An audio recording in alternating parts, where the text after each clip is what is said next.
and watch other sessions from either channel. Watch for the secret code again, enter that into your attendance, and then as long as you submit by Sunday at midnight, you will get your PD credit. All right, that sounds great. So watch out for those secret codes. A couple things also to help you out with navigating in YouTube and also possibly doing things alongside the presenters, because they are going to be showing you some great things that you might want to try right away. So we're going to show you a few things that you can do in YouTube while you are participating. So I'm going to just come over here. Here is our YouTube live.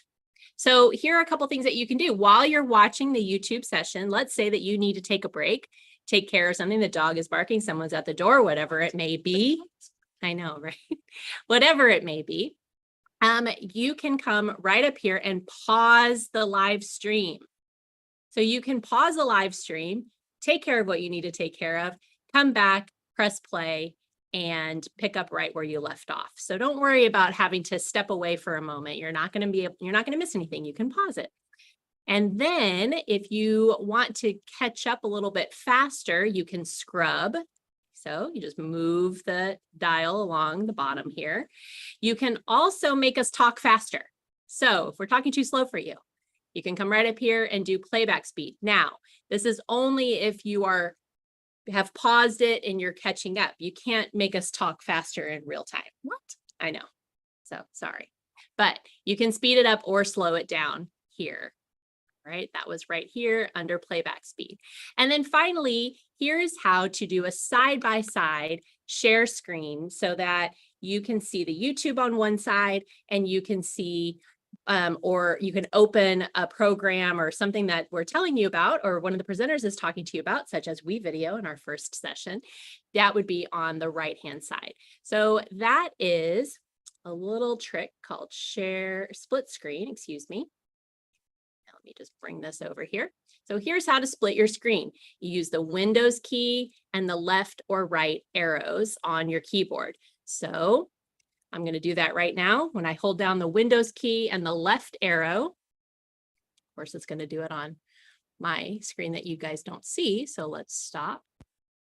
Share that again. Share it down here. Okay. Try that again. So I can bring the YouTube down here. So here I am watching the YouTube. Now I want to try something out. So I'm going to Windows key, left arrow. You can see the YouTube went over here. So now if I am in another tab and I'm on our first session, let's say is about WeVideo. And I want this to be on my right-hand side. Windows key with the right arrow. So now I can see side by side. So I can try things out while I'm watching the session. All right. We are going to get started with our first session. Stop. And don't forget to tweet. We have our hashtag and our Twitter handle in the chat right now. So take photos of your learning today, and we'd love to see you tweet that out. Absolutely. All right, I think it's time for our first session. Awesome. Who do we have? Right. Who do we have? We have Mr. Chris Foster with us today. Hi, good morning, everybody. Welcome, Chris. All right, hold on one moment. To make sure that I can hear you. Is everything good?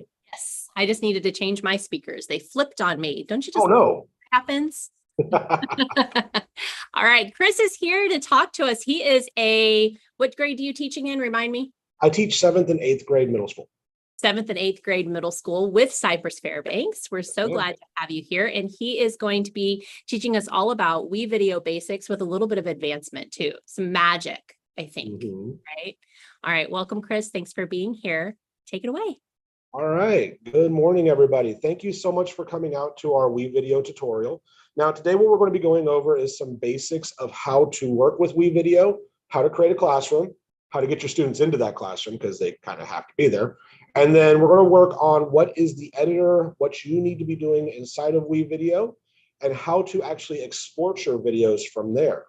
After that, we're going to go ahead and talk about some advanced workings throughout WeVideo and how you can create small mini lessons for your students by changing the size of your tracks and your layers.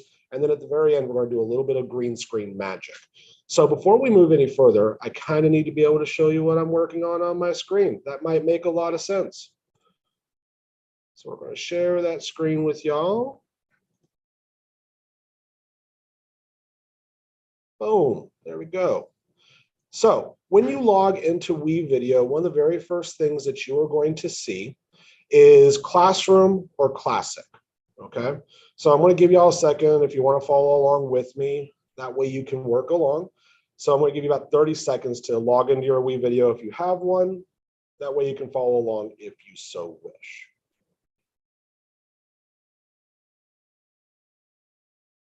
It's one of those moments where we really wish that we had some elevator music to create the right ambiance. So we're going to go into the classroom itself. Now, whenever you want to create a new classroom, you're going to go to Add New, and you're going to go to Create. Now, we're just going to name this one Test. And if you are like me, you can go ahead and you just need things organized. You can say what grade and what period these classrooms are so that you can better see what's going on. Now, what we're going to do is we're going to go into our test classroom. If you want your students to be able to get into this classroom, the very first thing that you will do is you'll have them log into WeVideo and join your class with this code right here. Give them this code and have them log in, and they'll be a part of your classroom from there on out. To create new lessons, you'll just go to a create assignment. It very much is a lot like Flipgrid, where you create assignments. Now, the big thing is they're actually working with a video editor. So we might want to actually know what the video editor does and how that works. This part's super easy. So we're going to move into the video editor. Now there's two options to get to your video editor from here. You can either go back to wevideo.com and then click on Classic, or you can just click up here and go to Classic mode from there. I like this one because it's easier.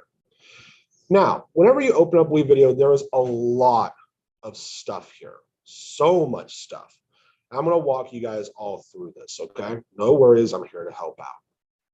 So the very first thing that we have to look at is this section right here where it says full featured editor and simplified editor. Now, me personally, I only work in the full featured editor. I like more tools in my tool belt, so to speak. The simplified editor will only allow you to work with a layer of video and a layer of audio. It's perfect for beginners, but after today, we won't be beginners, so we won't have to worry about it too much. I will, however, click into it so you can see what it looks like. You always start with your video projects. You'll notice that we've just got our one layer of audio, and you got your one layer of video down here. Very simple. So let's go back to Classic. Well, let's go back actually to our dashboard. Before we click into the full featured editor though, I want to show you guys a couple of things that you can work with. So over here, we've got our create new. We've got create new video. It'll ask you over here if you want to be in the full featured or in the simplified editor, recording, GIFs or GIFs, and podcasting. Now, for video, this is where you are going to take materials that you've already created to compile something together. The recording option allows for you to do this as well, but it also allows you to record materials on the go for what you need to do. The GIF option will ultimately just create small GIFs. I very rarely use this option, but if you like GIFs, this is the way to go. And podcasting only works with audio. Podcasting works with audio. This is actually a perfect way for your students to create podcasts, to demonstrate their understanding of the work that they're doing, to demonstrate skills, and to also tell you about small things and to get them more accustomed to utilizing audio software. From there, we have our templates. Now, templates are WeVideo created materials that already have things placed down into areas, and you can just copy paste, you can manipulate what's in that area. They're actually very good. So you got our mini lesson for K through 12. If we click on that, it's going to take us into our editor where WeVideo has already done a lot of the work for you. Okay, they've already done a lot of the work for you. So all you would have to do is change the text here, and I'm going to show you guys how to do that later. Don't worry. Our learning objectives, what you're going to be working with, some small video samples. It's very nice if you need something very quickly. Okay. From there, projects. Now, projects are materials that you have been working on in the past. They're a little bit different from media because these are only things that have been created that you have worked with. In media, these are things that you've uploaded and created. And so you'll be utilizing these quite a bit in the media area so that you can properly utilize your materials down the line. Okay. Now, if you just want to find something very quickly that you've already created, you know that you want to use it again, you'll go to your export section, Everything that you have exported through WeVideo will be found here. Okay. Very easy, very simple. I like WeVideo a lot because everything is placed in an area where it's easy to find. Now, let's go back up here and let's start talking about creating videos. So when we hit recording, it's going to give you a couple of prompts. The very first one is, where do you want to record from? Now, I almost always, when I'm doing just videos like this, will work with webcam. And I like to chunk up my videos, and I'll explain why in a little bit, but I like to do segments of my video to get me where I need to go. So if I just want you to see my face right now, I only work with the webcam. If I'd want you to just see the screen, we're going to work with the screen. And then from there, screen and webcam, it's going to do a combo of both. And then you're going to tell it where you want to save your project to so that you can be a little bit more organized. So let's take a look at what screen and webcam looks like, because it's going to take us through both of the steps for both of those options. So the very first thing we're going to do is hit next. And it's going to ask me what audio setting I want to work with. Oh, whoops, I got a little bit too close and I got all fuzzy. We're back to fuzzy. It just doesn't know what to do with me. We're going to start with what kind of video we want to work with and what kind of audio we want to work with. Now, for most people, you're only going to have one source of video and audio that you're working with, unless you're like me, where you like to work with multiple different sources. When that happens, you can ultimately tell it which kind of webcam you want to utilize. For me right now, I'm utilizing the hover cam, and what kind of default audio you would like to work with. So right now I've got no audio, and this is only if you don't want to be heard. The communications microphone, the hover cam microphone, and my Realtek connected audio. So all these things are going to go into how you want to work with WeVideo. I always recommend utilizing your highest quality camera if you have multiple cameras and your highest quality audio. I know that seems super obvious, but I just like to say these things. So from there, it's going to ask you which kind of screen do you want to work with. Now, this is super nice because WeVideo, because it is web-based, allows you to go down to the very tab that you want to work with. So if you've got a whole bunch of different tabs open, you need these things open to kind of take a look at things. You've got some notes on one side, you got some ideas on another. No worries, because you can either give your audience the full screen, which is everything that happens on your computer. You can break it down to a certain window where it's only the things in this window that are happening that your audience will see. So for right now, you notice that I've got 3 windows open. I've got my downloads folder open. I've got my WeVideo, Google Chrome open, and I've got my meeting controls open. If I only want you to see what's happening in the meeting controls, I would click on that, and that is all that WeVideo will record. You can even go even further to only look, oops, you guys get to see the gifts I'm going to give you a little bit later. Only see a single tab as to what you're recording. Okay, so let's go ahead and we will do a little bit of inception here, and we'll do share. Now, we're getting ready to record. We're only going to let this sit for a minute because we really want there to be a little bit of time to give you something to work with in the timeline. So we're going to say stop sharing.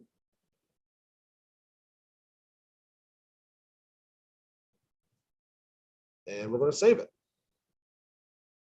Now, this is going to give us 6 seconds in our media area to work with. Now, a couple of things that we want to look at, okay? 1, this is our media area. You can drag and drop media that you have created, so sound files, images, video files can all be dragged and dropped in here, and it will show you these things from the last thing that was added. Over in this section, we have our preview box. Okay. Now in our preview box, this is what your video is going to look like in the very end, or at least it's going to be a close approximation to it. I'll talk more about that in a little bit. The big thing about this media box, your preview box, sorry, is it's your best friend. Okay. It's going to show you what things look like at the very end and how things operate. Now, over in this section is our editing menu. Okay. You can click on videos. So they've got preset videos that you can add into WeVideo. Some of my favorites are actually the green screen. Some images, and you can add your own to this. Audio files, if you need some epic music to be playing in the background as you introduce your lessons, they're over here. Text files, and some of these text files actually already have effects loaded into it. And from there, those will have animations loaded that you can edit as we go through. And I'm going to show you guys how to do that in just a moment. Transitions are always fun, especially if you want to move between separate different ideas. You create that transition and it makes a professional look to what you're working with. And we have our extras page. Because I'm a little extra, I use this a lot, but this will create over filters. So if you want to make things look like they're in the snow, or if you want to make it look like an old grainy television, you can work with this here. And then from there, if you just want some static backgrounds, we can work with those as well. Now, as we go through, we also need to look down in this area. Now, this is what's called your timeline, okay? And your timeline very easily is essentially your video. It's where things are placed, how things are placed, and ultimately what we're doing with it. So let's go back up to my media. And let's take our small video here, okay? Now, when we place these down in this area, you'll notice that we go up to the timeline, our preview box, and we can see exactly what it's going to be doing. Now, that's a very short video. We probably want to add on a little bit more. So let's go ahead and add in this one right here. And from there, you can create these two together. And remember when I told you about those transitions earlier? Let's look at a transition real quick. All these transitions are great. And they give you a little bit of a preview of what they'll look like over in your preview box and how they're going to operate. So choose your favorites, play around with it. The magic of WeVideo is you're in control of everything and you get to be the big budget cinematographer, okay? So I actually really like the parasol because it completely moves things out. It gives a little bit more form to it. So let's drag that down here. Now, you'll notice that when I drag this in between my two tracks, my two scenes in the track, that it goes green, okay? So let's take a look in our preview box as to what that's going to look like. And boom, we move right on to the next track, okay? Now, the nice thing about this is we can do these in layers. And I'm going to show you the layering function in a little bit. And the reason why is because some of your best WeVideo videos are going to come from the manipulation of layers, all right? And we can look at layers like this. It's a stack of waffles, okay? When you look at the waffles from above, you can only see the one waffle, right? But if you made a small waffle on top and a big waffle underneath it, you can see those together, or you can arrange them around. Again, I mean, I know what you're thinking. He's a fat guy. Of course, he's going to talk about waffles. But it's quite literally the best way I could think of it is the more you stack on top and the less you compress them, the less you'll see. But we'll talk about that here in a second. Now, let's say we want to work with the different workings of this, okay? So when you put in a video into WeVideo, okay, ultimately what you're going to be working with is the audio and the video at the same time. Now, if we want to manipulate the audio and the video, what we can do is we can go to show height and we can change the track height. Now, this does not at the current have any audio. So let's go ahead and let's go back into one of mine that I know has audio right here. So it'll show you what the audio looks like and the video as you go through. Now, if you want to manipulate the audio and the video, what you can do is go to show levels. And once we do that, we now have two different angles right here that we can work with. And this will allow us to change the opacity of what we're working with. So if you've got a background that you want to work with from there, you can ultimately change the opacity if you want to have something look a little more ghostly on top or just as an overlay. And you can also work with the volume down here. Now, I find that if you want to get something to kind of, you've got this epic music playing, but you really want it to kind of fade out as you go into the next slide, well, ultimately you can do that. And one of the things that you can do is you can add in additional anchor points into your audio so that they can change as you go through and you get to control it. And it's going to work like this. Now you notice that it kind of looks like a roller coaster right now. The steeper this goes, the faster it's going to happen. So if you want to really kind of just peter out, what you would want to do is work with it like this.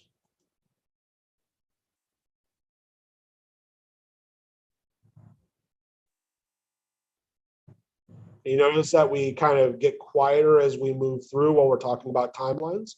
That's how you would do that. If you want that fade out effect, you're just going to give yourself those anchor points and you're going to kind of dot it down as it goes through. That way it goes nice and slow. Or if you just really wanted to go quiet real quick, put that anchor point right before and then drop it down. Kind of like dungeon drop. Chris, sorry to interrupt you, but I think maybe when you shared your screen, did you check on the share sound? Because we didn't hear the sound just now. Oh, no.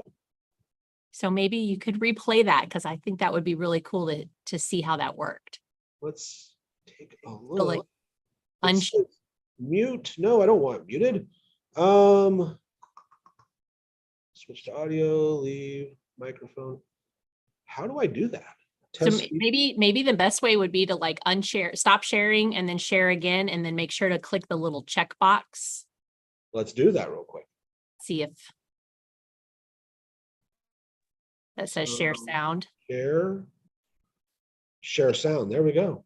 Okay, awesome. Thank you. I didn't want to interrupt, but I was like, I want us to be able to hear it. I apologize, y'all. My bad. No, you're good. Thank you. All right. So you guys notice that we've got these little anchor points now. Let's take a listen. Sit for a minute because we really want there to be a little bit of time to give you something to work with in the timeline. So we're going to say, so you notice how it kind of goes down on the volume. And you can do the same thing with the opacity as well. So let's go ahead and let's put a background in. All right. Nice orange background. Boom.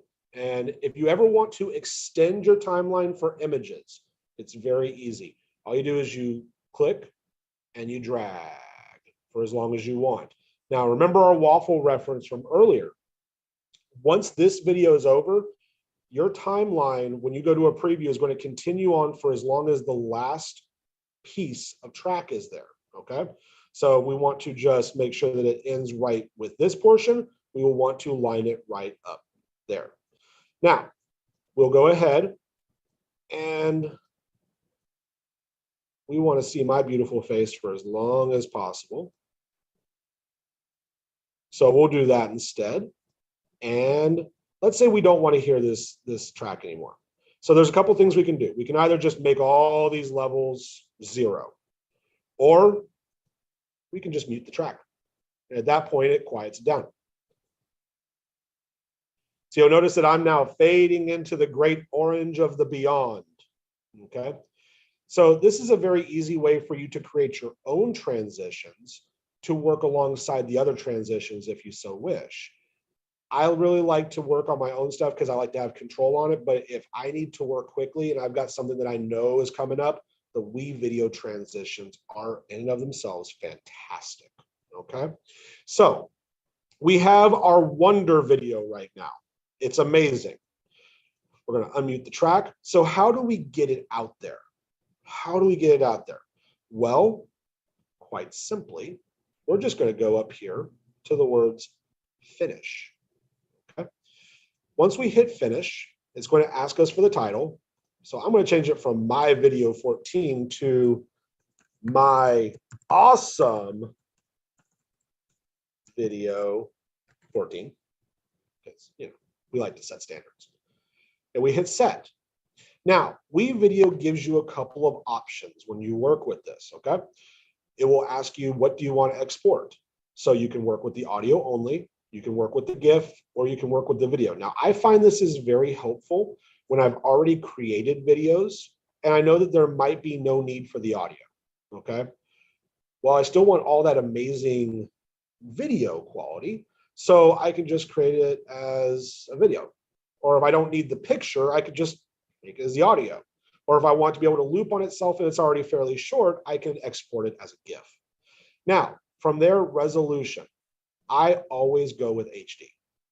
No matter what, I always go with HD. I'm fairly certain I've always got enough space in my Google Drive. I've always got enough space on my computer for HD. In the audio visual game for videos, you always want it to be as clear as possible. The only time I go with SD is when I know that it's always going to be small, or if I need it to be uploaded quickly, this is just a lower resolution file. Our HD, however, is going to be higher resolution. It's going to be larger for our students to be able to see. Again, I always go with HD. Now, it's going to give you 3 options of where to export it to, the destination. One will be a WeVideo download, okay? The second will be your Google Drive, and the third will be your OneDrive if you like Microsoft. Now, you can actually, you have to be signed in. You notice I'm not signed in with Microsoft, so I clicked on Google Drive, it was fine. Microsoft, however, decided that it needed to pop up because I'm not actually logged into my Microsoft. You have to be logged in for these things to connect together, okay? So choose whichever one works as the best for you, and you can mark your exports as public if you'd like. From there, if you've selected Google Drive, it'll actually place your file into your Google Drive. If you've selected it as a download, it will give you a download link, and then you just hit export. Now, you don't have to sit here the entire time for the download link. It'll actually let you know in your email when you are finished, okay? If you've got that set up. I like to sit here and do it. I like to sit here and wait for it just to make sure that everything works out properly. But that's only because sometimes connectivity issues, if I've got those at the time. Other than that, I don't worry about it. I just let it go on through. Now, I actually think that this is a perfect time because we're about to go into our more advanced WeVideo materials. I think this is a perfect time for us to send out the secret code.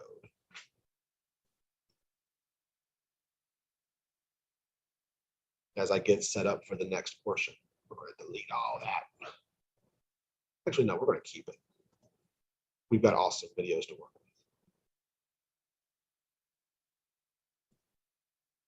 with.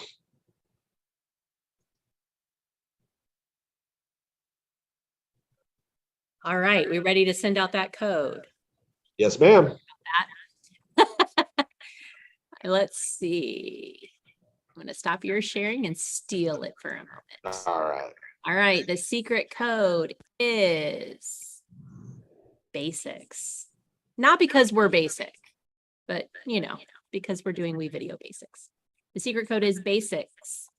The links will be placed in the chat. The code will not be placed in the chat. So please make sure not to share the code in the chat. And the links will be there so that you can easily click the link to get credit for attending this session, although it's not over because the magic is still to come. All right, so in district, Ferrer employees, go to bit.ly/edtechlive, capital CFISD.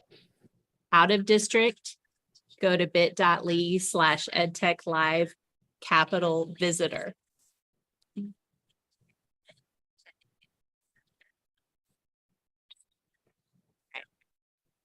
I'll leave it up for another 10 seconds. This is your code. Make sure that you've written it down. All right. Back to you, Chris. All right. So let's take back over real quick. We're going to reshare the screen. We've even got sound this time. Excellent. All right. So the very first thing that we want to talk about is clipping. Okay. Now, this is where the first part of the magic begins. Sometimes what you'll find is that you don't want all of a clip, or you want something to happen in the middle of the clip. Okay. So what you'll do is you will go to the space where you want to separate these two tracks on the timeline into a different part. So we'll just choose a random piece right now. Let's go back over to my face. And what we're going to do is we're going to click on this button right here, these scissors. And we are going to clip it in two.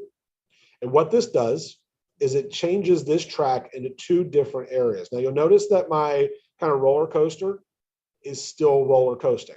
Whatever you've done to these tracks already will continue to go on in your timeline, okay?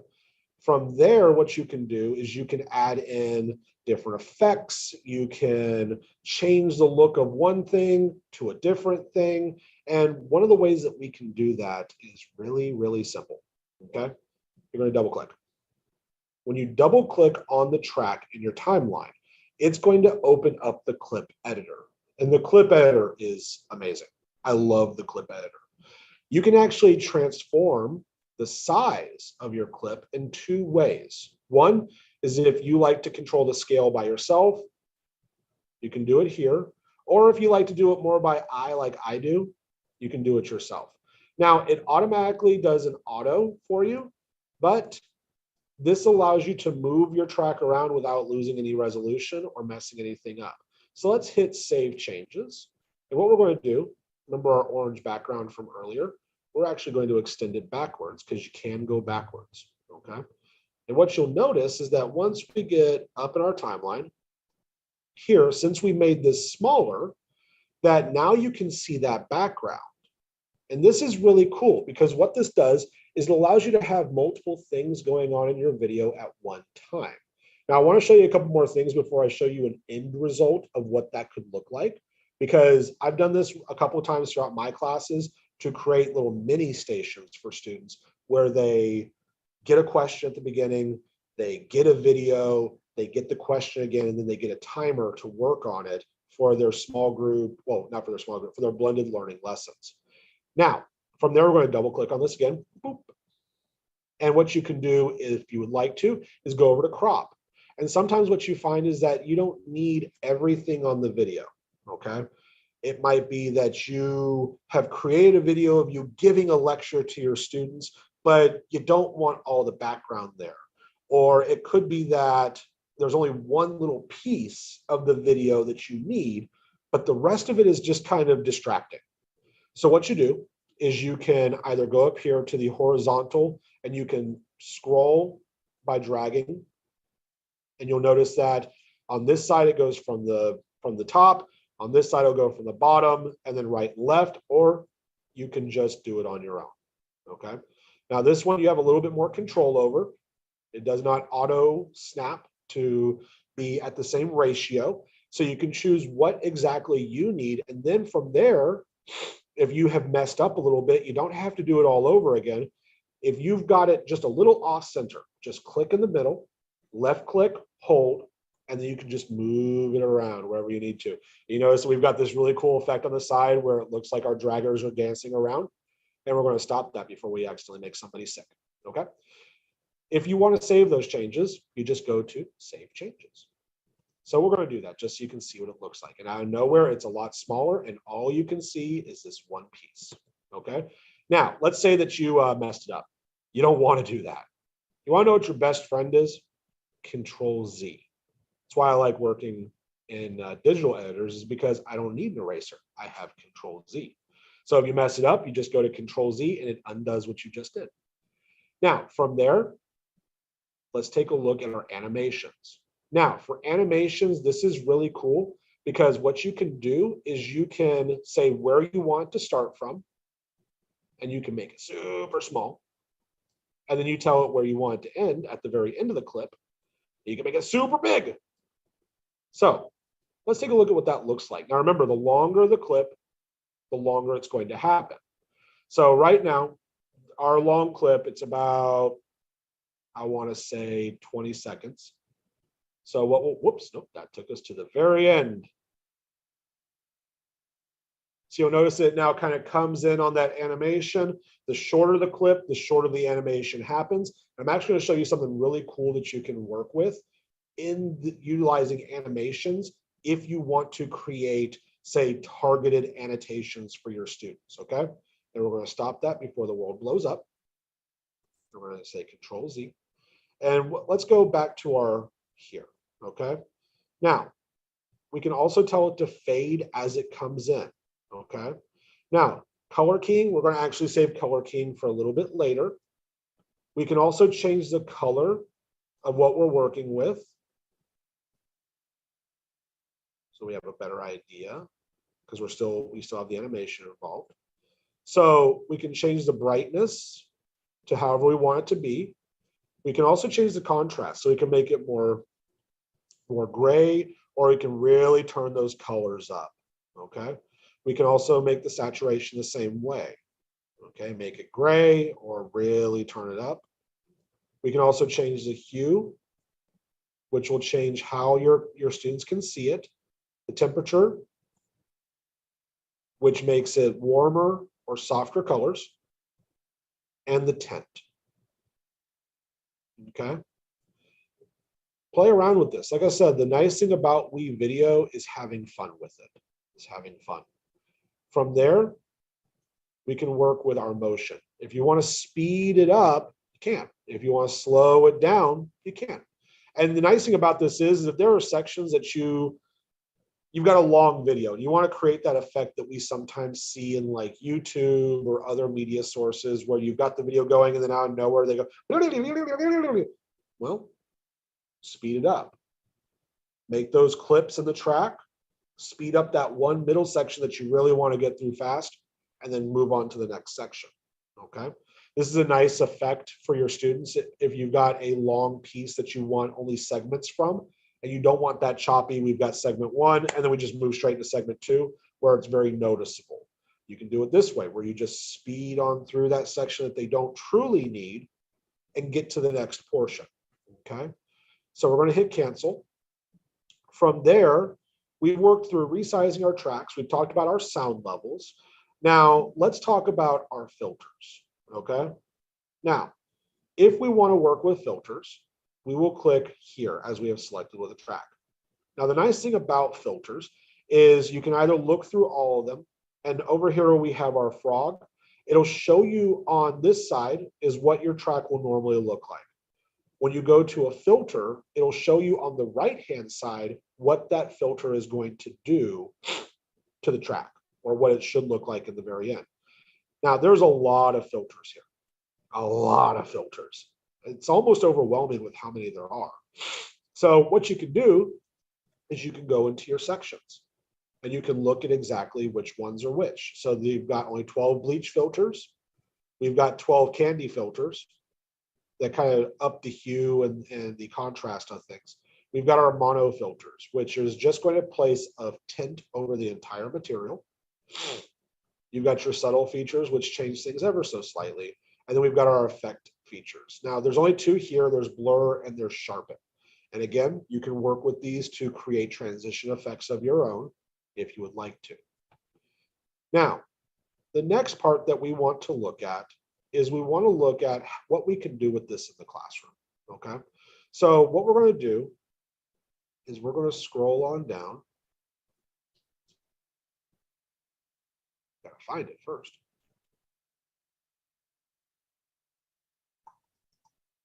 Where did we put it?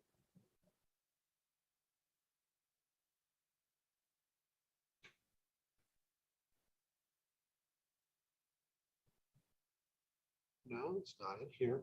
I apologize, y'all. I had this last night. I promise you I found it. Here we go. So what we can do with these is we can actually combine a lot of our videos together and a lot of our segments together in order to create little mini stations for our students. So what we're going to do is we're actually going to delete all of this. Very simple. You just select everything and you hit the delete button and it gets rid of everything. So what I'm going to do is I'm actually going to show you, we worked with Jason Reynolds in our classroom, Dear Dreamer. okay? And what we did was we created little mini stations for the students to work in, and we gave them a timer for how long they had to answer questions. So you notice I still have this. When I told you guys earlier, when you've already created a video, that the audio is associated with that video, you notice that once I pulled down question 2 and I dragged it in here, we have our audio levels right here. Now, earlier I told you guys that you could, if we wanted to, we could do show levels, and it'll show these levels here. Well, if you want to just turn up your audio, you can also just do it down here, and it creates, I'm not going to do this to y'all because I realize that my sound is on, and 500% is going to make somebody cry. So I'm not going to do that to y'all. But we're going to put this back down to 100. That's a quick way, though, if you've got a very quiet video, that you can just up the volume to 5 times the amount that you normally would. That way students can actually hear what's going on.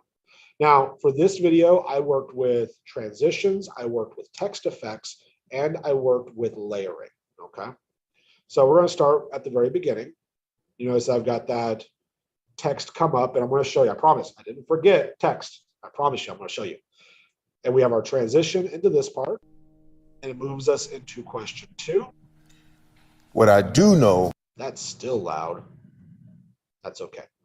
Because we're going to move all the way through Jason Reynolds. As awesome as he is, we're not here for Mr. Reynolds. We're here for me and WeVideo. So at the very end,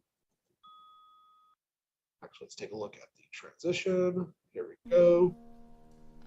So you notice that he walks off. We now have our transition in. And I've got to start over here and our response. Now, what I did for this was I actually found a YouTube timer, placed it in, and then put on the opposite side text. And I made sure that we compressed down those timers in order to have our appropriate sizes, okay? And we went back to our layer transition, not layer transition, sorry, our layer transformation to make one size small enough and the other side small enough, and they occupy the same space at the same time. And that's what I meant by the waffles, is you've got 2 layers right side by side. And because we are doing a top-down view, we can see both of them at the same time. What this did was it allowed our students to have roughly about 7-ish minutes to listen to Jason Reynolds. We did these as 15-minute stations. You'll notice I gave them 5 minutes to write. This gives the student an additional roughly 3 or 4 minutes to edit, go back through the video for something they're looking for specifically, reread the question, draft, whatever they need to do. And then they moved on to their next station. And we had small group station, we had media station, and we did this over a couple of days. WeVideo is fantastic for creating those automated technology stations where you can take videos that you have, you can create videos, and then you can put them together in order to educate our students through blended learning. Now, and we'll just continue to utilize our Jason Reynolds because this actually goes on for 5 minutes and we don't have that kind of time to just watch a timer go down. So what we're going to do is we're going to add in a text layer, okay? Now, when we add in a text layer, we choose one of our texts, and they're really nice because they're broken up between titles, captions, multi-lines, seasonal, special. Now, this isn't all the ones they have. You'll notice that we've actually got 5 special ones. We've got a whole bunch of seasonal ones. But let's go back up to our titles. Now, the cool thing about titles is we have a whole bunch of them, and they are fantastic for creating materials that just kind of sit. Now, what we'll do is we will say, let's go with upper, middle, lower. It gives you the preview off to the side and how long it'll be there. So let's go ahead and let's first create a new layer down here by pressing on our check mark. We are going to be asked if it is video and text or audio. We're going to say it's video and text. And we're going to add this mark. Now, from there, we're just going to drag it on down to where we need it to be. Now, you'll notice that because this black is actually a kind of an opaque, not opaque, it's a translucent in the background, it'll go over his face. Now, if we double click on this, it'll actually allow us to now change what is being said. So we can say, I love WeVideo. And then we can, from there, if we wanted to, change the font. And we can change the size, and we can change the color palette, okay? From there, we're just gonna hit Save Changes. Be going right. Nothing seems to be going. And it'll go ahead and go through its animation, okay? If you do this in an area where there is nothing already there, it'll keep the black background, okay? Now, after that, because I wanted to give you guys roughly about 10 minutes for questions, and it's 9:42. It's 9:42. So we got to talk about the magic, okay? The magic. So let's get rid of this track here. Boop. And let's get rid of this right here. Now, green screening. If you've ever seen a modern movie, you've probably seen green screening. And green screening is very interesting because it's either really good or it's really not. And the magic of green screening is lighting. You want to make sure that whenever you utilize a green screen, that you have no shadows, that the area is properly lit. And the nice thing about green screens is you actually can go out and buy affordable ones. You can buy them from Five Below actually sells green screens, oddly enough. I know that you can buy them off of Amazon for about $40, and they're actually fairly large. The cool thing about this is if you have the proper lighting in your classroom, you can actually create a green screen area for your students to work with, and they can place other videos in to work on what's going on, okay? Now, when we work with a green screen, let's work with the television. Let's do that. So you've got your green screen here, okay? Let's just, that's okay. It's going to work out. So we're going to drag that up here. And what you want to do is you will want to place your secondary underneath. Now, when we do chroma keying, okay, so we're going to double click and we're going to our color keying. It's going to ask you to select a color, okay? So what we're going to do is we're going to click on the dropper and we're going to go into this area here, and out of nowhere, it cuts out all of that green screen, okay? And whatever's below it now shows to the top, okay? And this is really cool because at the end of the day, you can utilize any color that you want to. Neon matrix green works very well because very rarely do people wear neon matrix green. If you ever want to see something hilarious, look up people who have messed with the green screen by wearing clothes that are the same color, and out of nowhere, the thing behind them is now showing through.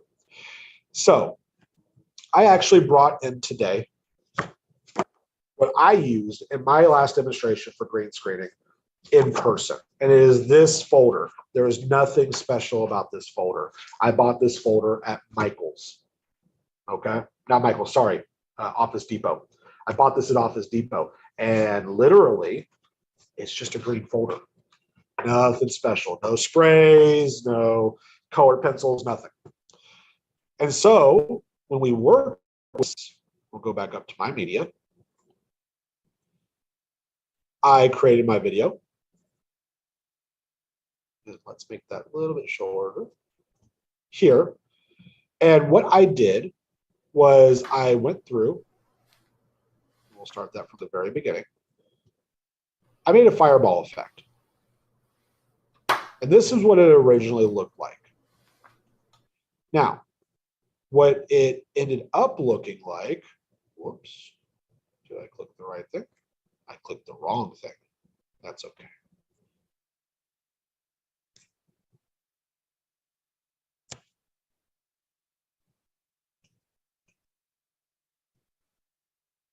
So what it ended up looking like is this in the very end.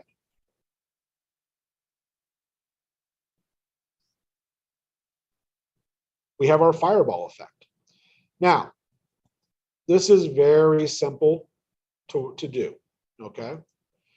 When we go through, the very first thing that we're going to want to do is we're going to want to find the exact moment where I flick the material. And I got close. And if you hit over on your directional, so your up, down, left, right arrows, if you hit over where you want to go, it'll be a little bit more precise. Okay. So what we do from there is we click and we do that clip from what I told you about earlier, where you separate the track out. Okay. From there, what we're going to do is we're going to go down to videos. We're going to find an appropriate video. It's taking just a moment to do so. I apologize. We might just end up going back with the grapes. That's magical enough, right?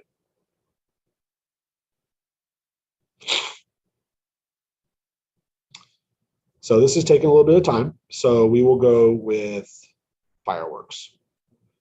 And we are going to shorten fireworks down. And we're going to chroma key it in. We're going to click on here. Now you'll notice that this ultimately has a lot of noise in it. It's only cutting up a little bit. So we want to mess with our defringe just a little bit. See what we can find, our color balancing. And again, this was taken with some pretty good lighting. And even then it kind of messes up. You need a really great light to make sure this works out properly. Okay. But I'm going to still show you what it kind of looks like afterwards. And then we're going to go from there. Now, the nice thing about chroma keying is sometimes it's just where you click on it. So we can actually change where we click, and I know where we get more things taken care of. Now, this is actually how it looked originally in the preview. That's why I said sort of earlier with what the preview is going to look like. The moment that I actually put it into export, that was the last thing that it looked like, was the thing I showed you with the fireball. So play around with them. Like I said, have fun with WeVideo. And this is what it's going to look like at the very end.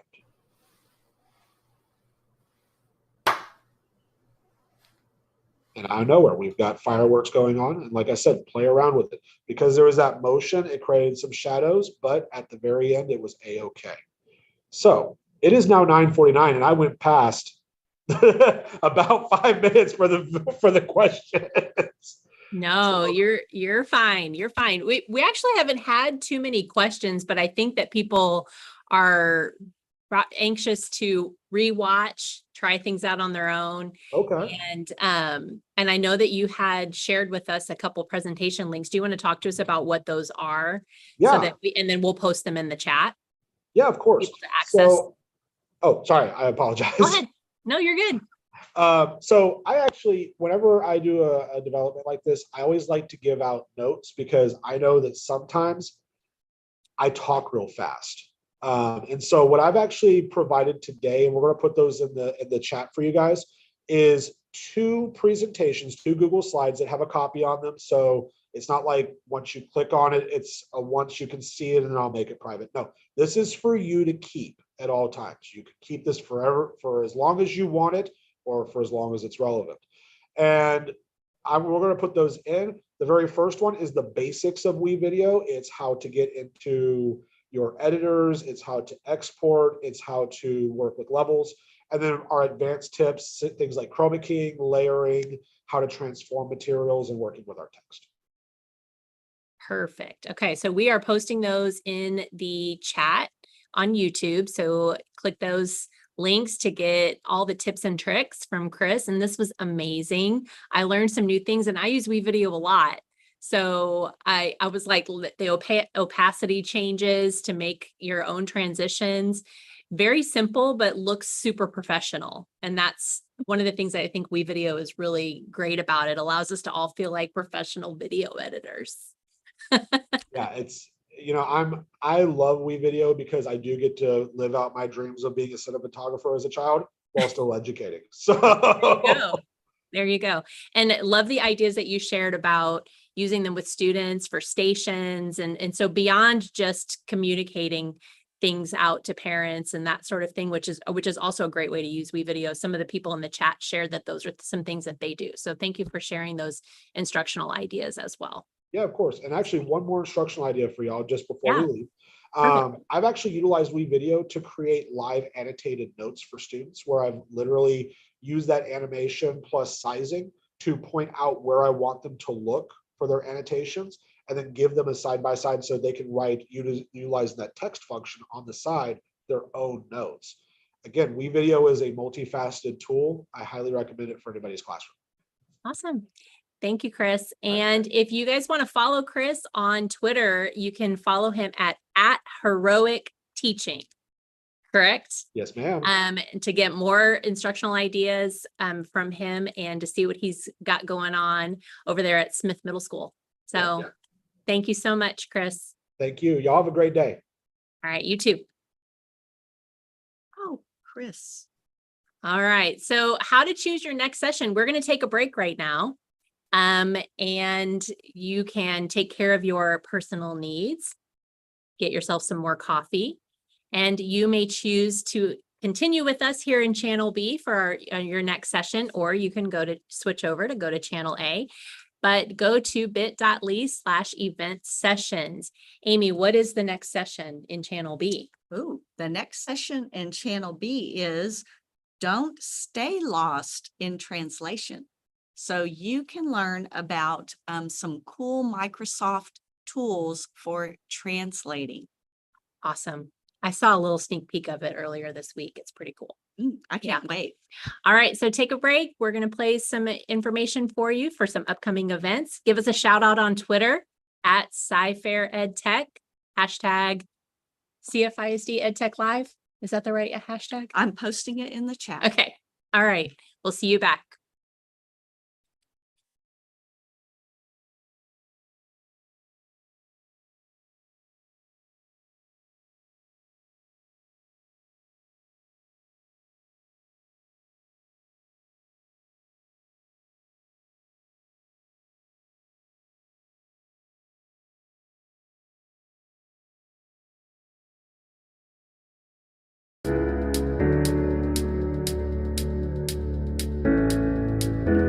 Welcome to EdTech Live. We're happy that you're here today. I'm Tamara, and this is Ryan. We would like to take a moment and welcome you to today's event and give you a little information about what to expect. New sessions start every hour, and you can stay for the whole event or just watch the sessions you're interested in seeing. There is a 10 to 15 minute break between each session, where you can enter your attendance credit or take care of personal needs. During the live event, you also have 2 sessions each hour to choose from. After the live event, you can watch any of the other sessions on your own time. During each session, the host will give you a link and a secret code to jot down.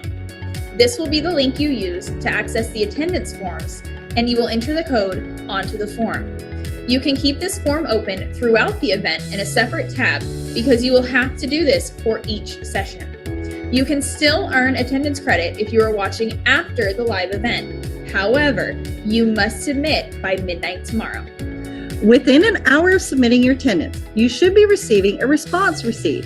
If you do not receive this email, please resubmit the attendance form and double check to make sure your email address is typed correctly. We, along with our whole EdTech team, want to thank you again for being here today and enjoy your session. It will be starting soon.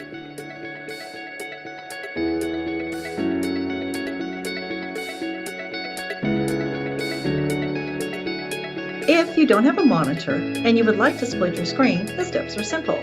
Simply click the Windows button and the left and right arrow on your keyboard. You can also go up and down if you so choose. I'm going to do that now. I can repeat the process on the other window and have split my screen. Sometimes you get the option to be able to choose. I've split my screen to the right, and now I need to tell them what I would like to put on the left. Those are the steps of splitting your screen on a Windows device.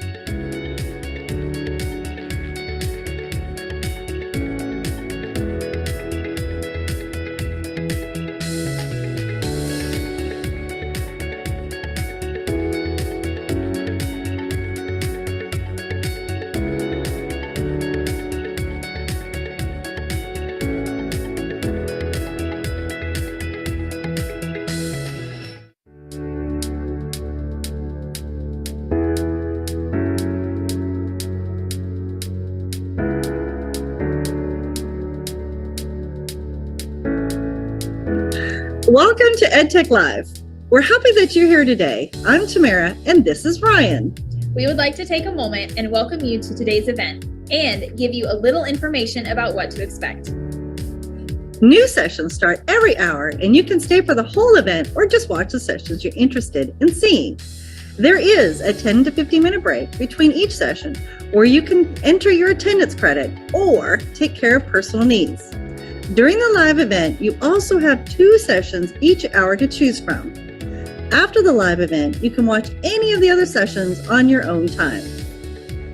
During each session, the host will give you a link and a secret code to jot down.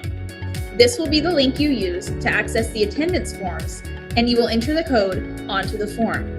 You can keep this form open throughout the event in a separate tab because you will have to do this for each session. You can still earn attendance credit if you are watching after the live event. However, you must submit by midnight tomorrow. Within an hour of submitting your attendance, you should be receiving a response receipt. If you do not receive this email, please resubmit the attendance form and double check to make sure your email address is typed correctly. We, along with our whole EdTech team, want to thank you again for being here today and enjoy your session. It will be starting soon.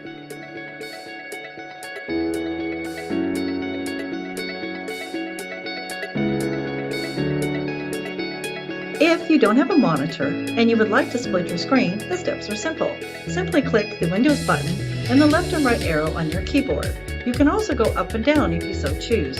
I'm going to do that now. I can repeat the process on the other window and I've split my screen. Sometimes you get the option to be able to choose. I've split my screen to the right and now I need to tell them what I would like to put on the left. Those are the steps of splitting your screen on a Windows device.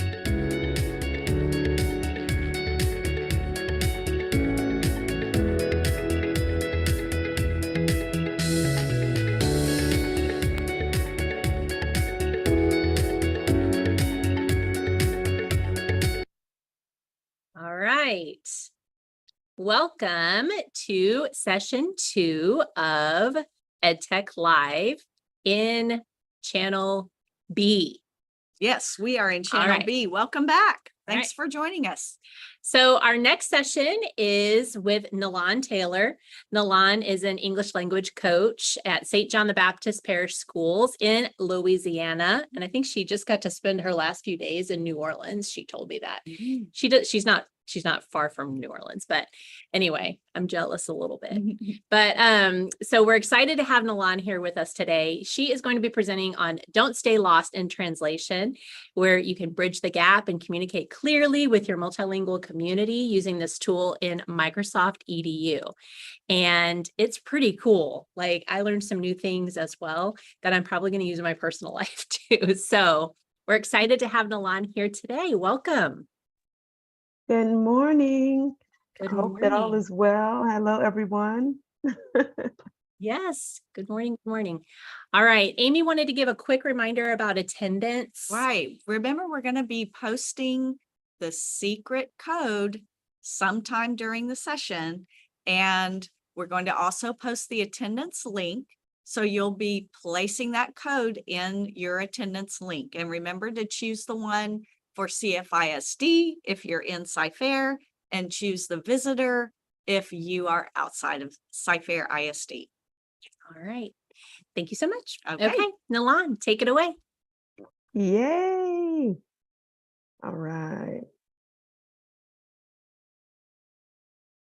Okay, well, you're looking at a gazillion screens here.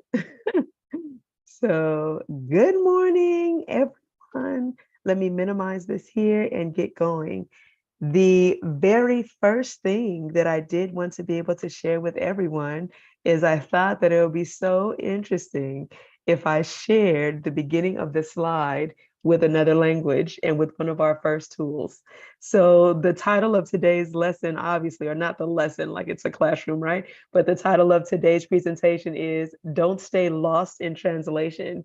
And so one of the cool things, I put it in parentheses to help everybody out just a little bit, but I hope that you notice that inside of that title there for today, we are already using another language. So there are actually two that I'm hoping that you can see on the screen at this time. The first one, the word lost that I have in parentheses in English, is actually in Hindi. And so I thought that it would be pretty cool to be able to share how we're going to use the tools today to help us not be lost in translation and to meet the needs of our learners, right? So whether that's our community, our parents and guardians, our caregivers, our students, whomever that may be in communication, I'm hoping today that you walk away with something to be able to engage your community even more. So as was presented, my name is Nelann Taylor. I'm in Louisiana. And as you can tell on this first page here, I have the opportunity and the privilege to be a Microsoft Innovative Educator Expert and Fellow representing the Gulf Coast. I've done that for the past 4 years, 3 to 4 years, and just an amazing community of people, which you all are today. So we get excited to share tech tools and tips and tricks and learn how we can engage and just build community together. So I was a former high school Spanish teacher for the past 13 years in St. John the Baptist Parish Schools, about 45 minutes from Louisiana or 45 minutes from New Orleans. And currently for the past year and a little bit over the summer, I've moved into the role as an English language coach. So that gives me a little bit more perspective to use multilingualism and connect with a lot more families in our district and obviously with you. So let's jump in and take a look at the first thing that you're actually noticing on the screen. We're going to talk about 4 tools today. And one of these tools, I hope that you can see, is subtitles. So 4 jaw-dropping tools that we're going to talk about today. The first are subtitles in PowerPoint. The second is going to be PowerPoint Live. Then we're going to move into apps and extensions. This is the icon that you will see for Microsoft Translator app. And we're going to talk about the new extension of Immersive Reader that has dropped recently for a lot of us who are Chrome users or Chromebook users. And then finally, we have the dictation tool that we would like to share that is inside of Microsoft Word and PowerPoint. So if you haven't caught on by now, I am from a Microsoft district. So that is the tool that we are most familiar with, that I'm most familiar with. I don't necessarily say the G word, but we are using it today, and we are an all-inclusive community. So whatever tools are working to make us all come together will be great. So you are noticing right now at the bottom of the screen, I hope that you can tell, is another language, correct? So if you can figure out which language that is, you can always interact live with us and drop that into the chat. So I may have some different speakers or some multilinguals on the line. You're more than welcome to tell what that is. So the subtitle that you are noticing, and I have some tips and tricks here, and I'm just going to get into how we can see it. I will stop and go kind of as we present, just so that you can see how we move it. But inside of this presentation tool is also the link and a couple of tutorials as to how you can access these tools on your own. So the subtitle tool, you are looking at this image here within PowerPoint, and you can use this as shown below in the web version or in the desktop version. So with subtitles, all you're going to do is open up a new presentation slide. You're going to go to the top of the screen underneath slideshow. And then under there, you're going to click on where it says subtitles. You have 2 options. Option 1 would be to actually share it in a different language or to speak in a language other than English. And then option number 2 is to select where it is that you want the subtitle to go.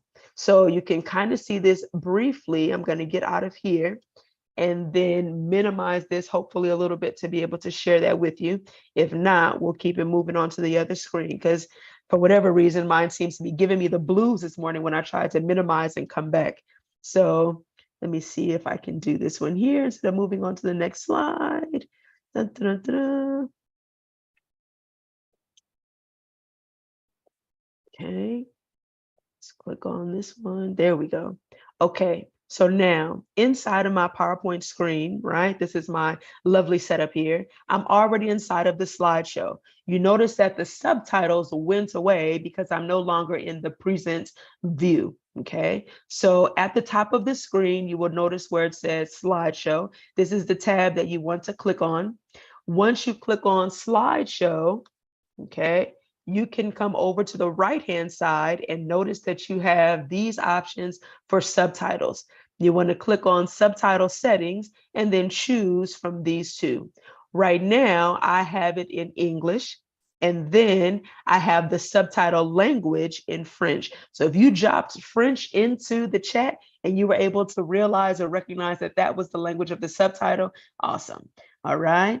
The next thing that you want to be able to do is notice the position of where the subtitles are on the screen. So inside of mine, I had them at the bottom and they were overlaid on top of the presentation. So you determine where exactly you want the subtitles to remain. All right, on side of the screen. So again, you'll have all of this information at the end of the presentation, but that was just a quick walkthrough of how you can use PowerPoint subtitles and how you can reach various communities that way, right? So our English learner community, our families and friends, those who may speak other languages, all of these things are very inclusive within PowerPoint subtitles tool.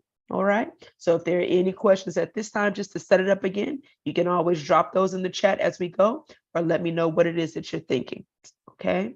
So here's the next one. Let's keep it pushing on to the next one. I'm going to get out of this present mode, and actually, I'm going to open up in another, all right, just so that you can see this one. So inside of the next tool, I'm actually headed over into PowerPoint Live. Now, what you're going to notice about PowerPoint Live is that you're not using it from the desktop version. You will use PowerPoint Live from the web version. So if you want to do this interactively with me, I'm kind of going to flip the script a little bit, speak Spanish here, and go into our tools. So you're getting ready to see two things here as I move on to the next. Let's see. I think I have it on this one. I'm going to go through the web, but I already have my stuff here. Okay, now you may not have noticed, but the tabs look a little bit different on the web. And I don't think you saw it before, but we did not have present with a drop down from the desktop app version. So now we have it from the live version. And what this does, if you look at this mini slide over here, is it's going to give you the app and it's going to ask you to open up in the web. All right, so I just wanted to put that little pointer down here so everybody could see that. All right, so let's see if we can play around a little bit. And I'm going to come back over to present and into present live. Now, before we hit on present live, I just did this the other day, like she told you, I just came back from a LACUE conference, Louisiana Association of Computer Using Educators, and I had 3 presentations. On the last day, I gave the Microsoft presentation with these tips, right? Like a ton of them. I was trying to get 10 within 50 minutes. And so I was so excited about it. And, you know, you always run through your presentations before you do it to make sure the links are working. But for whatever reason, it was giving me the blues and I could not figure out why. It would only allow me to present live to people in my organization. You have to come over to slideshow, which we did not pick up until 10-15 minutes into the presentation. All right, so building community. Come over to slideshow, and then in this tab, it's going to have the present live again. And look at this option. This is the image that I gave you down here, just so that you remember that. It was giving me the option of only people in my organization. You want to make sure that you click on anyone. Anyone with your link who is watching you present will be able to join live. All right, so just a sidestep, make sure we go to slideshow, present live, anyone, and that globe is the key, right? Because we want to be inclusive and share with everybody. Now, I'm going to come back over to present and head over to present live. And now we are in the money. So now you should see a lovely code pop up on your screen, a link, and then it would also show a QR code. You have the option to do whichever. So if you want to join with me, usually I like to join too, just to make sure that everything is working. This is how I run through my slides. It tells you actually who has joined and who is in the audience. So some people may be coming in later, some may be joining us now.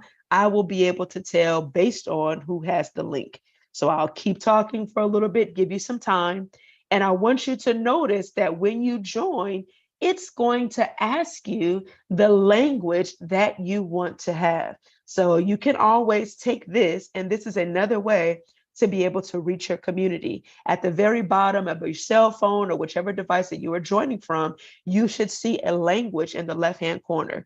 You have the option of changing that language into something else, right? So look how powerful that is to be able to reach our various communities and see how they can interact with us live via PowerPoint. So scanning this link or just going to the code that is there, all right, or scanning the code, excuse me, or clicking on the link that is there, joining that way, your audience can now react with you. Okay, so now inside of that, in addition to all of the languages that you have, I like to kind of play around with mine a little bit to see what is there. And it's going to follow up, even if you're doing it from your laptop. I did this one time with one of our presenters at another conference that we had for the Microsoft Learning Exchange. They did this and I did it from my desktop. I didn't even realize that if I just went to it on my computer, it would be the same thing. It doesn't have to be just your mobile device. So you have access to opening this up to so many people with your desktop, your tablet, your cell phone. And look at this, they can change the language on their screen to follow along with you. Okay, so once we go back to the presentation, this bottom right-hand corner here says show slides. But for your presenter, you will have these tools in the bottom left-hand corner. And this little tool right here will always allow you to go back to the live, the little one with the dot with the, looks like the Wi-Fi images on the other side. Okay, so what I would like for you to do now is leave me a reaction. All right, you should see it on your device, a little emoji on the bottom. Show me some smiley faces, give me some hearts down there. Let me see that you are here. If you have a question, drop the question mark or the wonder face emoji. All right, give me some hearts. Let me see what's going on. And you can tap it as many times as you want. Now, somebody did ask the other day if the presenter can actually see who is leaving the reactions. No, we cannot see live who exactly is leaving them. But at the end of the presentation, the PowerPoint Live will give you a mini survey, and it will ask you to, rate what you thought about the experience and however it was, right? So I just wanted to share this awesome tool with you, another jaw dropper to be able to reach anyone in your community who is multilingual to have amazing conversation. Okay, so let's keep going. This little blip here was just one that I gave in the summertime. Do you want your students using this? Because it's not just to connect with communities, but students are a community too, right? We build community in the classroom. We build community with our colleagues through professional development. We build community with our families, our caregivers. So I didn't think in the beginning that I actually wanted to use PowerPoint Live, or not PowerPoint Live, but I didn't want to use translators with my students because we're learning another language, right? Or we're acquiring Spanish. And so I did not want them to have so much at their fingertips, but it's already there. So I noticed a lot of them, and I'm going to share something at the end. I think I have it on another slide. I noticed a few of them will pull out their Google, you're right, obviously, because a lot of us have Samsung or iPhone or whatever, and it's the first app that comes up. So they will pull out their Googles and they would start trying to tap stuff in or just go to Google Translate. I'm just like, what are you doing? If you just pay attention, I'm sharing with you everything that is here. But later on, I thought, well, how much more of a tool would it be for our students if we gave them these tools anyway and just presented them with the opportunity of when and how to be able to use them effectively? So just looking at some of the things that we have here, I wanted to be able to share that with you. All right, so that leads us right into our lovely tool, which is actually the app and the extension. So we've got PowerPoint Live. You can continue to leave reactions there of whatever it is that you think. Now we've got subtitles, PowerPoint subtitles. We learned how to position them on our slide, how to change them into different languages. And now we're going to move into the next one, okay? So you can always go back into PowerPoint Live and share what language you're in as the presenter and what languages your audience will have. They select their own, right? So you have that option to be able to change those things. Okay. And So Nelann, here's just, this, yes. oh, I'm sorry, I did not mean to No. interrupt you. Mm-mm. You finished this. I was thinking I was ready to share attendance after subtitles. After we finished that part. So Sounds good. is it a good time, or do you want to let you Perfect. finish this piece about PowerPoint Live? PowerPoint Live, and then I'll give it to you. Okay. All right. Okay. I'm so sorry. Okay. No worries. This little blip here was just the intro, just to finish that one off. So as you're set up for PowerPoint Live, you're going to head over to office.com or your login, right? So whatever your tenant is, log in. Then it heads over to slideshow. Just as the double check, I just wanted to refresh that information again because I didn't want anybody to miss out on the cool stuff that you can do.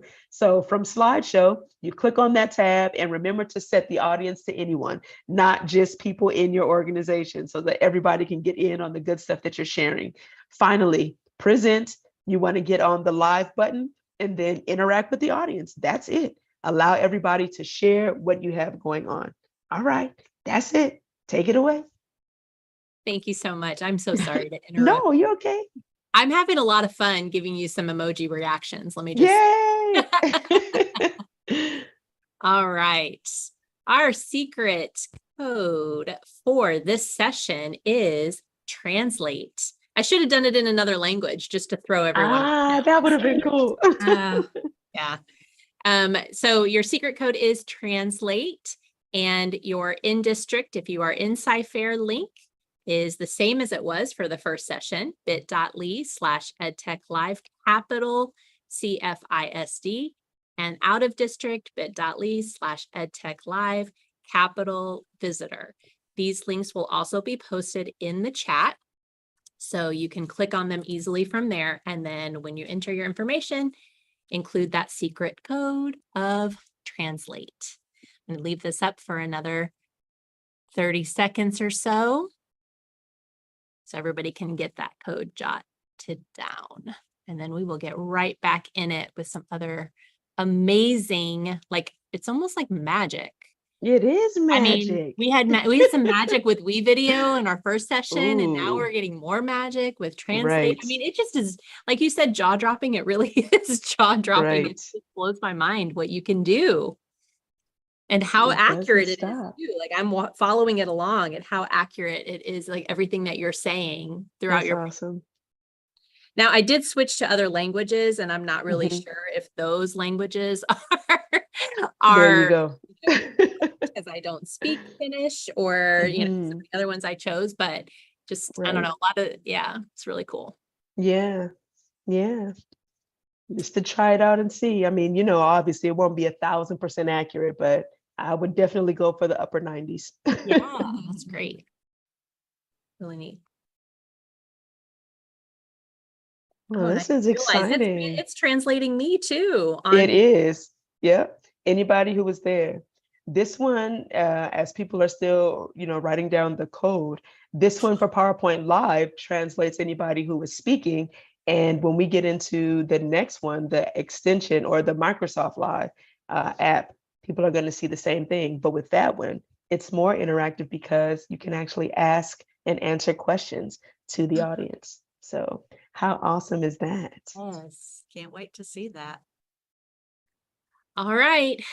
Make sure you've jotted that code down. It is translate. And we are going to go ahead and close that and give it back over to you, Nelann. Okay.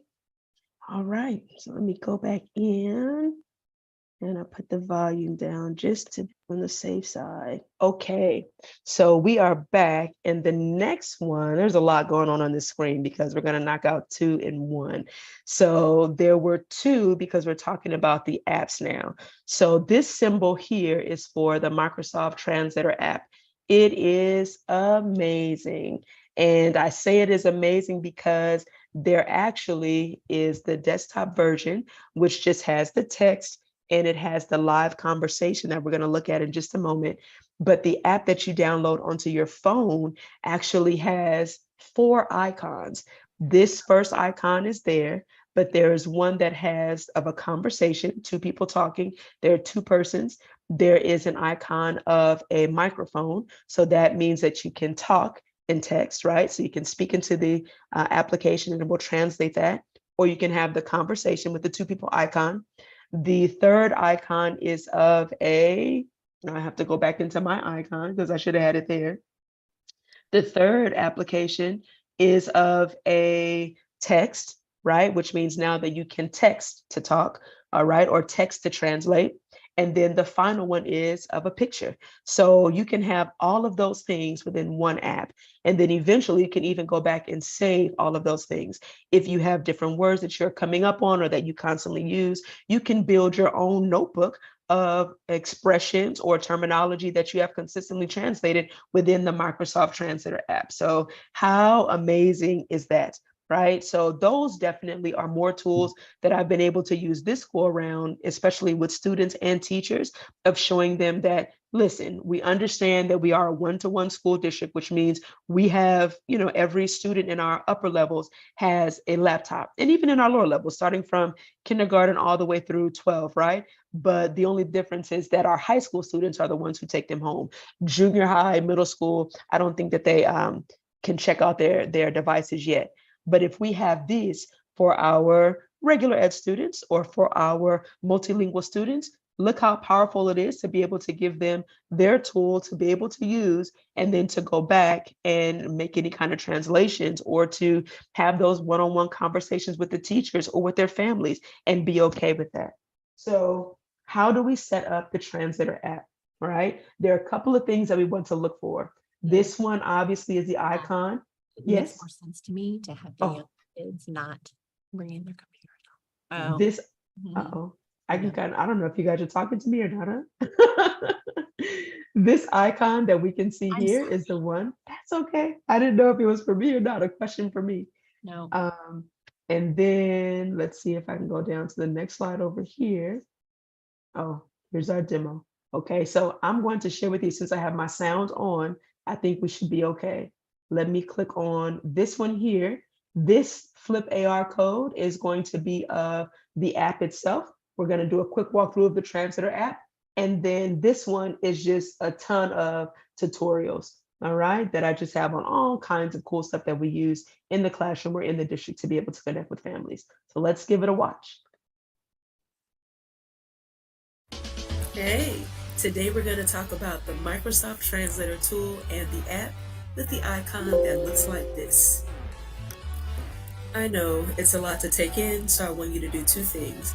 Go to this website first, translator.microsoft.com, and notice all of the accessibility tools there, and then I want you to download the app. These are the 4 parts to the app. The first one is text to talk. So you can take a look at the bottom left, and then there is the mic drop, which is the one right in the middle, the one that's on top. So that means you can just hold the button, begin to talk, and then have it translate into whichever language you would like. The third is the image. So that's the camera at the bottom. So let's say that there is a picture that has text, or that there is text inside of a picture in a different language, and you want to translate that into one that you would understand. Then you have that option. And then finally, the wow moment, or the aha that everybody is also enthralled about, is the conversation, which is obviously the 2 people icon. So I'm going to share with you how to get started, and then at the very end you'll also have a lovely video to help out. Translator.microsoft.com opens up into 2 options. You can either go into a conversation or begin one. So we're going to hit start.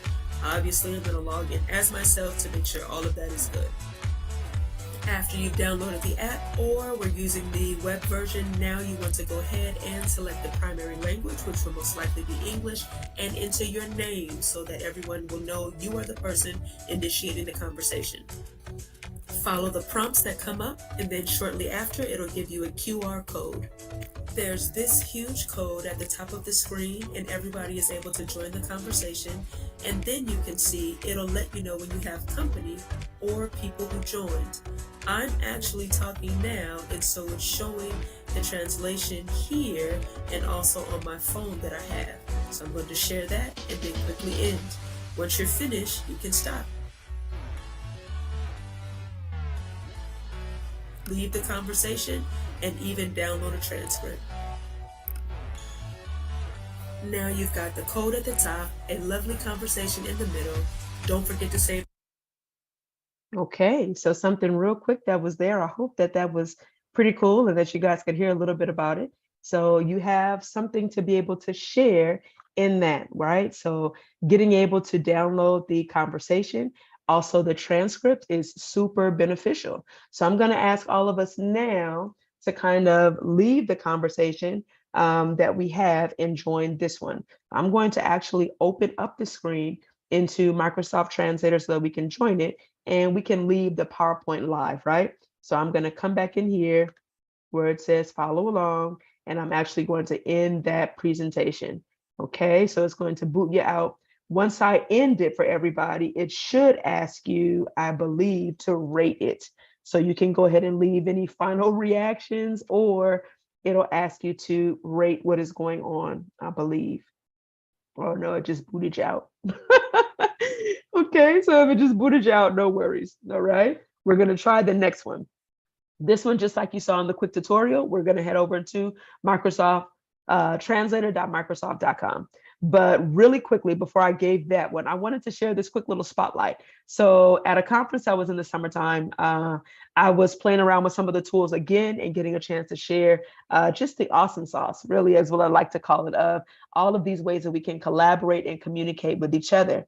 And in one of them was a conference goer who had used Translator before, but in an unconventional or in the most amazing of ways. So we said, because sometimes as ladies, we like to go pamper ourselves, get our nails done, right?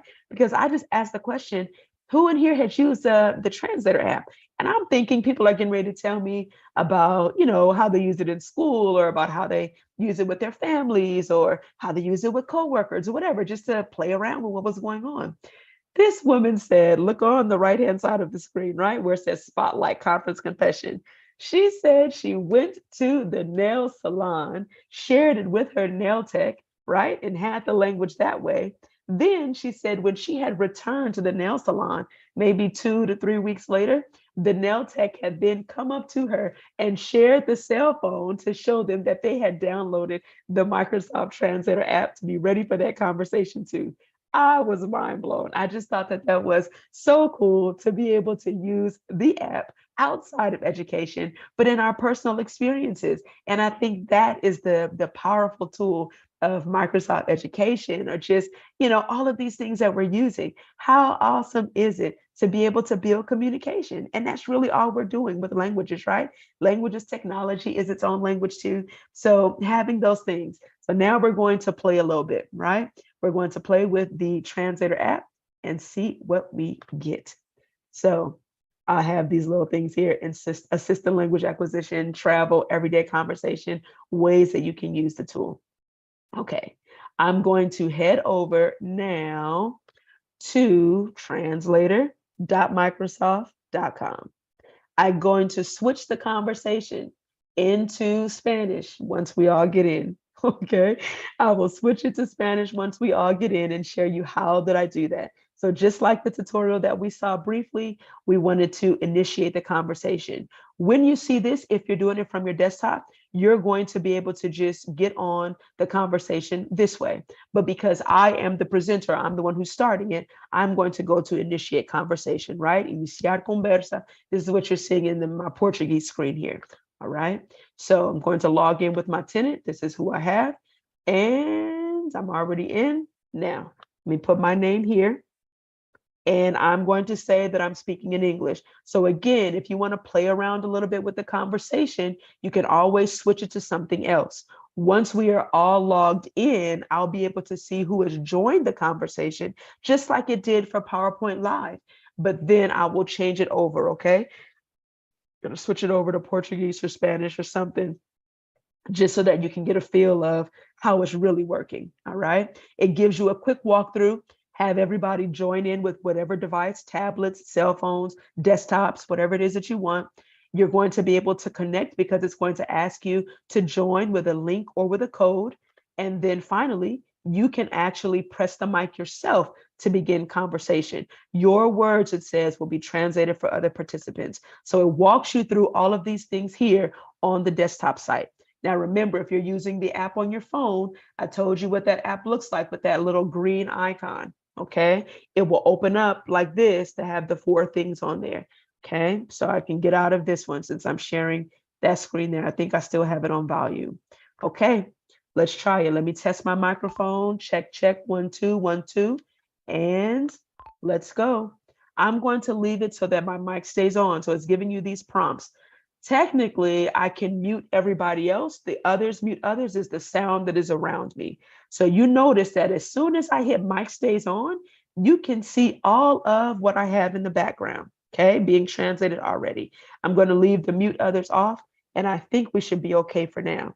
So I'm going to give everybody a chance to join the conversation by either going to translator.microsoft.com and entering this code or scanning the link.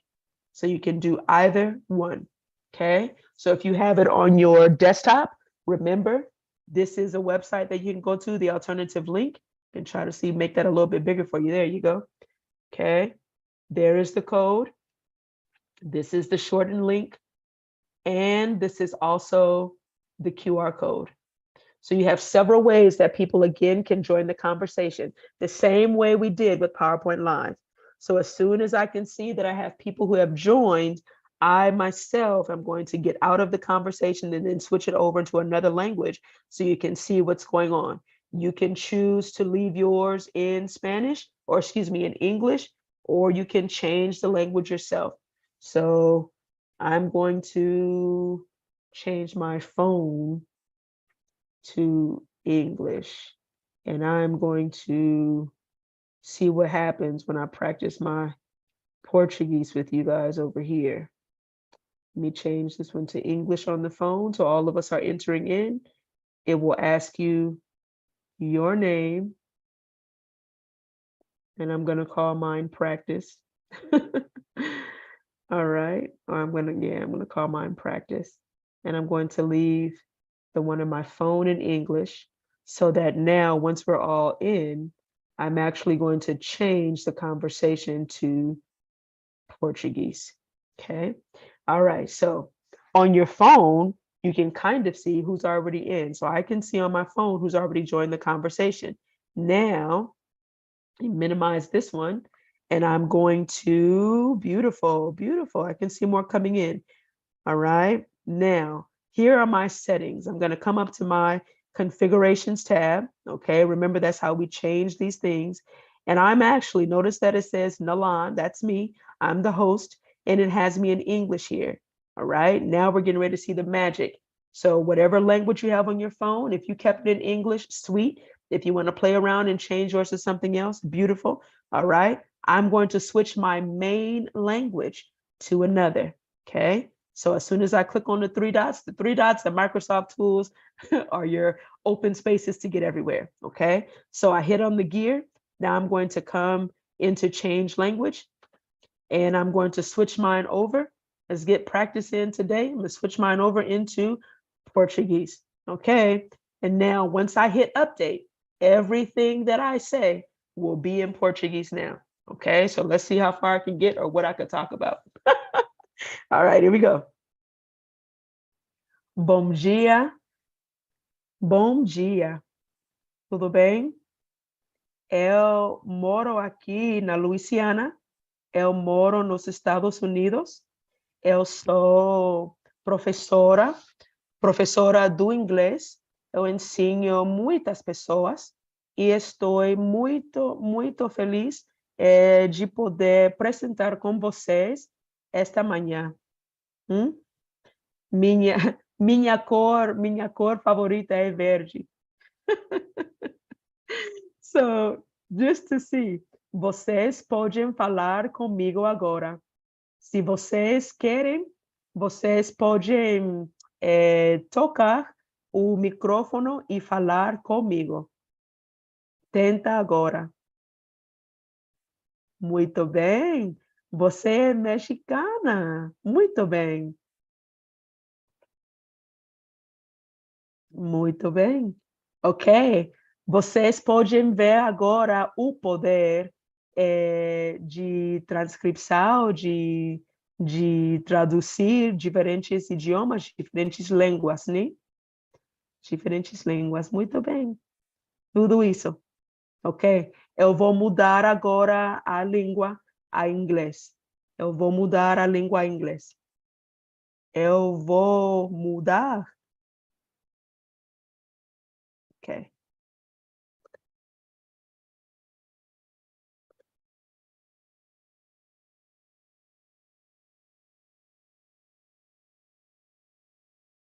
Okay. So, pretty interesting, huh? What are your thoughts there? I don't have any live reactions that come with Microsoft Translator like we do with PowerPoint app, but to be able to go back and forth between conversations is really what I wanted to be able to show you and see how cool it was. So I hope that that was another aha moment. So look at that, guys. All you would have to do is start off. You can start off a presentation in a different language, in a native language, in a multilingual language, whatever it is. Look at how your audience has been able to follow along, and then how some of you were able to text responses or even speak into the microphone in your own language. How amazing is that? Okay, how amazing. So look at the worlds of communication that we are opening with this tool. So again, Microsoft Translator app, right? So now the cool thing, like we saw in the video, is when we get ready to end the conversation, you have options to be able to save it or to just let it go. But I like being able to save the conversation so that you can actually keep a record of what it was, right? You can have the transcript. So if I click on this door with the arrow, notice that it tells me I can download the transcript or just leave the application. Okay, so I'm going to go ahead and hit leave it. I don't want to worry about translating anything. And that's it. So how cool is that, right? I hope that that was another aha moment for everybody to be able to see what is going on with all of the tools that we have. So if any questions are now, let me go into two more before we get out of here. And then that is going to be a wrap. All right. Any questions so far about the Translator app, or do you just want to share how amazing you think it was? We did have a question, but I'm hoping that once they saw the translator app, that kind of answered it. It was about if the English would fall under the left side of the app and the desired language to be translated is placed on the right side. But I think once they saw it live, they could see how it's based on what language you pick. And Correct. I noticed on yours, it was translating it for you while you were speaking. So it was showing your Portuguese as well as your English kind of like on top of each other. Right. Yeah. So I think they asked that before you showed it. So I think that probably answered that question as to how it was going to look. But if that doesn't, or if you have, I think that was Shayro Dickerson, if she has any more questions, okay, and just post that in the chat and we'll. For sure. Very Good cool. deal. Okay. All right. Well, I got a couple minutes left, so let's knock out how we can see this dictate tool, immersive reader, and then done. So I came back over here because we're talking about apps, and I opened up a Word document, but I'm going to close with the Word document. Let me come back over into here, and let's go into the extension, which I think I downloaded. I sure did. Okay. So there is, I know that some of us may use Edge, but the majority of the world probably uses Google Chrome. Okay, so there is another amazing tool that is called Immersive Reader. Immersive Reader allows you to read aloud, and then it translates everything for you. So if I, inside of Microsoft Edge, let's just say I wanted to type up, I don't know, I'm looking for stuff about basketball. Okay, so I'm just going to come to this first website that is here, but I can come to any website. When I click on this, now mind you, I'm in a different browser here first. I'm going to click on this and just right click anywhere in that passage or highlight it. I have two options. So notice what happened here is it said read aloud. Now read aloud is nice, but that's not really what I'm looking for. Okay. Please don't skip this 1 minute read. This Saturday. All right. So it started giving me the read aloud options, and then it can change how you want the conversation to come across. All right, what kind of voice you want it to sound like. You want it to have a Spanish speaking voice, a Portuguese speaking voice, all of those things. This tab right underneath it, all right, or this icon is the icon. When I hover over it, it says Immersive Reader. That is really what I want. And now I'm going to share with you what it does here, and then we're going to do it in Google Chrome now. Okay, so with Immersive Reader, if you haven't heard about it before, it reads everything. But the cool thing about it is that it translates the text as well. So when I come over here, I clicked on that little icon, I'm going to go to where it says reading preferences. This is the part that is immersive. It brings you into the fold. I can change the focus by having it go line by line, or doing a chunk at a time, or just doing the entire thing, okay? The cool part is I can come down and change this to a language. So if you're giving your students language in English, now I can come over to Immersive Reader and I'm going to change it into whichever language it is that I like now. Or I can do the entire document, not just that portion. And look at what just happened. Now that I did this, it's going to actually read my entire document in this language. Okay, so all of these things are here. Grammar tools, you can click on that again. Text preferences, I can even change the background. Okay, the background color, they say that the softer colors make it a little easier on the student's eyes to be able to see. All right, and then when I get a chance to do all of that, now I can actually begin reading. Is it going? Basquete. Este artigo é sobre o esporte. Okay, amazing. Skip out of Edge now, because now inside of Google Chrome, there is, all right, the web extension. So all I'm going to say is type in Immersive Reader extension, all right? Once you type in Immersive Reader extension, because many of our students use Google Chrome, that's fine, we're a Microsoft district, but many of our students have Chromebooks. We're experimenting with Chromebooks for our elementary school students. One of the sites is using those, so our K through 4. And then we have our high schoolers, I mean, we have Edge, but a lot of them are familiar with Chrome, all right? So we want to be able to now download this Immersive Reader extension and have them easily access it. So Immersive Reader, use Immersive Reader on websites. That's what it looks like. And now you can see that I actually have already downloaded it. This is what the icon looks like. And now I have pinned it to my bar. All right, so here it is, mine up top. All right, Immersive Reader on Chrome. So now let me type in something else. Let's go back to basketball again, right? Or maybe let's take a look at hockey this go around. Okay, I'm going to find something on hockey to be able to read. And now I'm going to highlight what it is that I would like read. Okay, once I highlight it, look at what happened there. I can right click it, or I could have just highlighted and gone up to the icon. Okay, either way that you want to do it, but the icon is there here when I right click, and it's also still inside of the toolbar. I'm going to come to say, help me read this. Awesome, I like how that sounds. Okay, and look, oh, this is the screen that we are familiar with for Immersive Reader. It tells us we're in the right spot. It could read all this stuff for us in English, but that's not really what we're going for. We are going to figure out how we can translate the document into something else to be able to help our multilingual learners be able to read what we have. And the beautiful thing is that we can use this tool with anyone. It happens in our forums. It happens when we're now online on the web searching anything. Look at all of the options we have and the many languages that have been added. I thought the current count was at 67, but I think I'm off now. And I'm pretty sure that it's over 100 in there now. So you have the option now to play around the same way. We're going to do the entire document again. And look how amazing.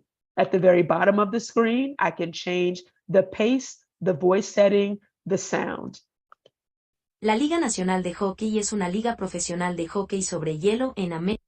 I can slow this down if I need to, right? Lento, lento. And look how the little tortoise is there or the bunny rabbit, right? So we know those visual options are also awesome cues for our learners and our families to be able to gauge. And look how many more we've been able to reach. América del Norte que comprende So it's 30 slowed y dos down just a bit. equipos. You want to go back to the regular language or go back to the original text, we just hit the back arrow and we're out. So that again was the immersive reader and the Chrome extension. Okay.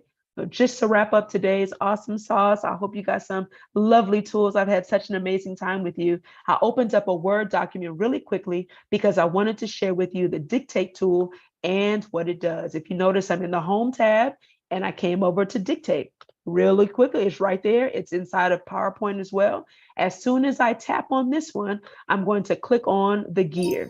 Okay. As soon as I tap that microphone, it began speaking. Uh-oh, but I didn't put my language. Okay, I have it in Portuguese. Sinto muito. Estou falando em inglês. Estou falando em português. Preciso de mudar a língua a inglês para todo o mundo. Okay? Tap it. You can always configure it. But here's the cool part. Once I highlighted or once I translate or spoke, whatever it is, so think about your students who may not know what's going on, but they have a question for you. Open up the Microsoft tool, open up Dictate, let them speak or say whatever it is, and then you as the teacher or even them as a student can come over, highlight whatever it is that they want, come under the Review tab, Language, let's translate this bad boy out, and let's just translate our selection and go to what we have. Let's put it into, notice that was my title from before, huh? Let's put it into English for us to be able to see. Okay, put it into English and boom, insert it. Oh, are you mind blown yet? I need to put my Bitmoji, like a live reaction of a mind blown Bitmoji. Okay, so inside PowerPoint, inside Word, Dictate tool goes into Translate. Guys, we have opened up conversation for the world to see.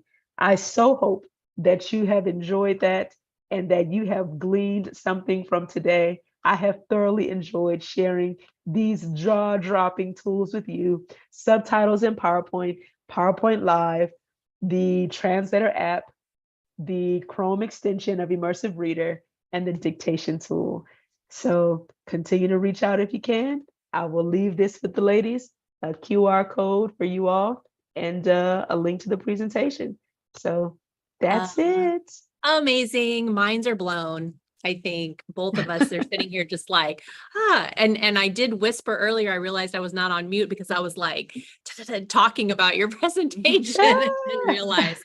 But this is just awesome. I have so many different ideas I know running through my head as to how we can use this on our team, how we can share this with people that we work with, but then also just in personal life too. You know, I know myself. There are many times whenever I'm having a conversation, I'm so used to turning subtitles on my TV now that I'll have a conversation. I'm like, oh, I wish I had subtitles for my conversation. Goodness. I'll just start using the translator app just so I can look back and be like, what did they say again? No, but this is amazing. And we also wanted to share too that immersive reader, we are in Ferrer, we use Schoology, and immersive reader is embedded in Schoology as well. So you should see that when you're in Schoology that you're able to use immersive reader within that program. So this is fantastic. I think everybody's been very positive on the chat and are excited to play with all of these tools and start using them with their students. So thank you so much. Thank you. Thank you. And if you, I think that we just shared the presentation link. Well, actually it's to your flip that has a lot of tutorials. Yes. And let me do, I thought that see how this says today's presentation code? This is what I mean about my laptop giving me the blues. So I was trying to quickly share the link and come up with a presentation code, but it was just like, I don't feel like sharing with anybody. It did not want to share. Oh, now we want to do it. So let me do this quick link. No problem. And can view. Okay. Anybody? Apply. Thank you. Canva is my jam. Ding, ding, ding. Look at how quickly you just did that and made a QR. Goodness, it's like you Oh, do the that all the time or joys. something. Okay. You know The what's cool about joys of that too? I need to schools. use Canva for the QR code because it doesn't have the little symbol in the center. That's it. Yeah. Very cool. It is cool. It's so easy. All right. All Let me right. plug that there. Ding. I should have done a link, huh? But I guess that's okay, right? The Yeah, code. that's okay. Okay. All right. All right. Thank you so much, Nelann. Thank you. Have a great afternoon, evening. You too. All right, Okay. Amy, how do we get to next sessions? Oh, next sessions, we're going to go to our bit.ly/event sessions, and you'll see everything we have for you. You can choose to stay here in our channel B, where we have our own Lalaine. Lalaine, forgive me if I don't say your last name perfectly. I know I'm not right. We'll share information about Schoology Assessments 101 with formative assessments and new question types for the STAR test. Yes. So those of you in Texas, that'll be very helpful. All right. You can get credit for all 8 sessions if you watch 4 with us live and then come back later on today or tomorrow and watch the other 4. Just make sure that you submit the forms for credit by midnight tomorrow. So please take a break. We're going to play a little commercial for you, reminding you of all that, and get our lights back on because it looks like we have like something from the dark coming up here below. So we're going to get our lights went off on us. I guess we were sitting too still. And we will see you back in just a few minutes.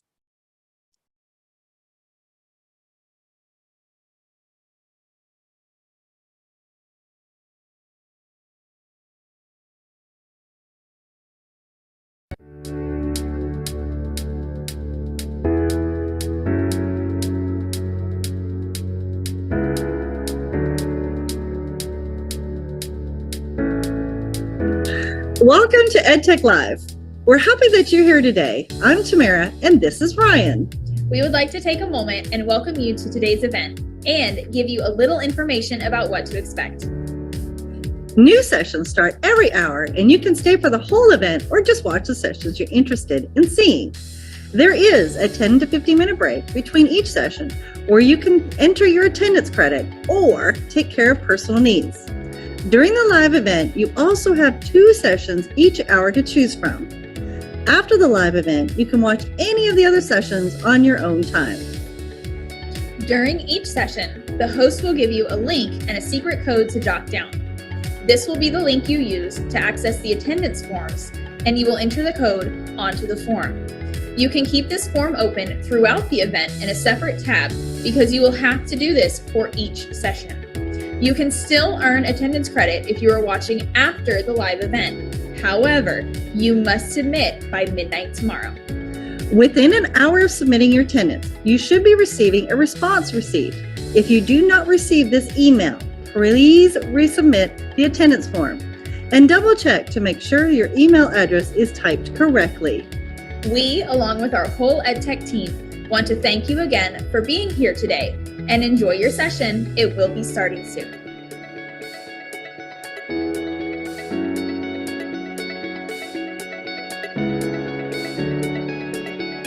If you don't have a monitor and you would like to split your screen, the steps are simple. Simply click the Windows button and the left and right arrow on your keyboard. You can also go up and down if you so choose. I'm going to do that now.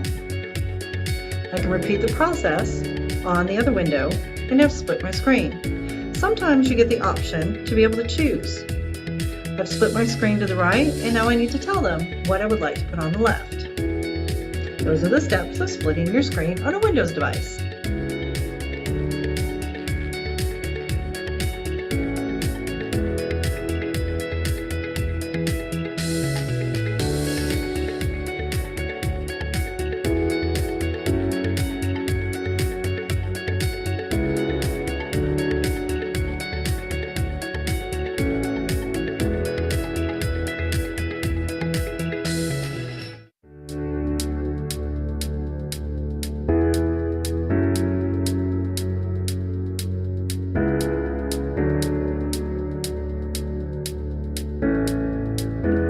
Welcome to EdTech Live. We're happy that you're here today. I'm Tamara, and this is Ryan. We would like to take a moment and welcome you to today's event and give you a little information about what to expect. New sessions start every hour, and you can stay for the whole event or just watch the sessions you're interested in seeing. There is a 10 to 15 minute break between each session, or you can enter your attendance credit or take care of personal needs. During the live event, you also have 2 sessions each hour to choose from. After the live event, you can watch any of the other sessions on your own time. During each session, the host will give you a link and a secret code to jot down. This will be the link you use to access the attendance forms, and you will enter the code onto the form. You can keep this form open throughout the event in a separate tab because you will have to do this for each session. You can still earn attendance credit if you are watching after the live event. However, you must submit by midnight tomorrow. Within an hour of submitting your attendance, you should be receiving a response receipt. If you do not receive this email, please resubmit the attendance form and double check to make sure your email address is typed correctly. We, along with our whole EdTech team, want to thank you again for being here today and enjoy your session. It will be starting soon.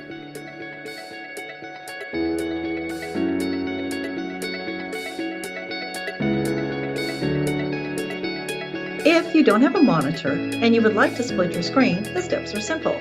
Simply click the Windows button and the left and right arrow on your keyboard.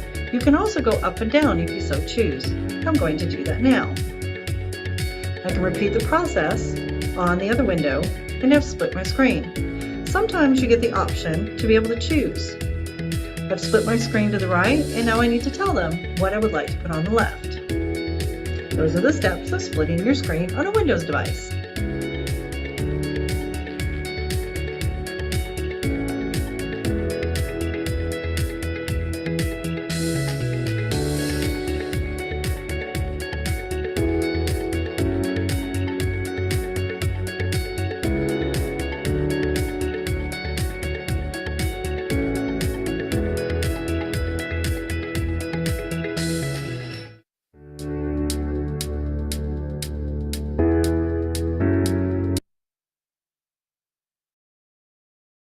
All right, welcome to our 3rd session of EdTech Live. Amy and I are here to introduce our next presenter. Our next presenter is one of our very own, Lalaine Ferrer, and she has been an educator with Ferrer for 18 years. Using technology has always been a passion. I know.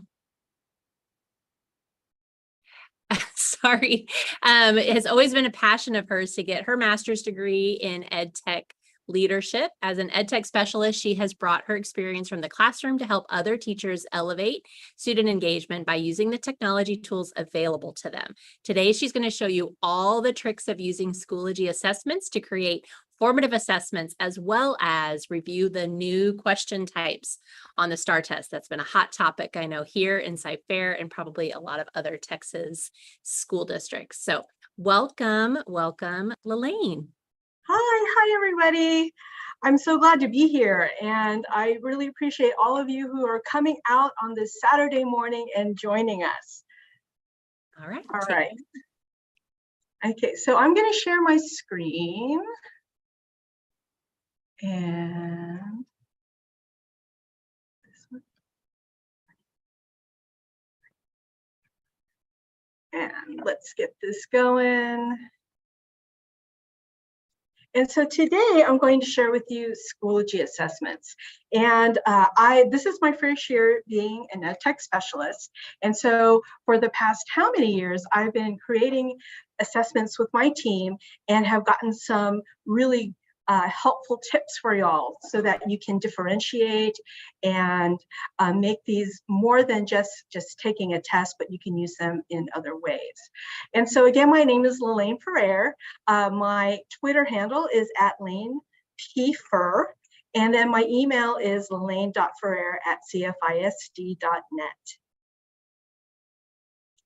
And so the goals that we have for this morning are that we will learn how to do the following. We're going to create assessments. And then create groups. And this is really, really important if you have different populations in your classroom. We're also going to assign differentiated assessments so that you can have different students take different tests. And then also at the end, we're going to review question types. And I'm going to show you what the new question types for STAR are. And then I'll also have you practice with an assessment that I made that highlights those. Okay, so what I'm going to do now, I'm going to exit out of the presentation and we're going to go into Schoology. Let me just move this because it's in my way. And so when you're in Schoology, in order to create an assessment, you go to the course that you would like to create the assessment in, and you're going to add materials. And so when you do that, you're going to click on Add Assessment, and then this screen comes up. Now, hopefully you guys have created some assessments and you're familiar with the screen. And so basically you're going to type in the name. So we're going to call this Test 2. And then the due date. So when are you going to make this test due? So if it's for a final exam, then you might want to make it, depending on the date. You can keep it open for now, and then when you assign it to the different periods, you can change that due date. But this is where you would put the date that you would like to assign the test. And we'll just say it's. Now, submissions are important because you have different choices. If you want the assessment to go live and make it available after you create the test, then you would click on Enable. Enable Until gives you a due date. So for example, if you want it, you're going to open it for a week and then you're going to close it on a certain date, then you would click Enable Until. The next option is Enable From Until. And this is what we've used in our high school classes, where we would make it specific for the time period for our period class. So you would pick the date and then you can enter a time. So let's say it's my morning class. So I'm going to give them a few moments to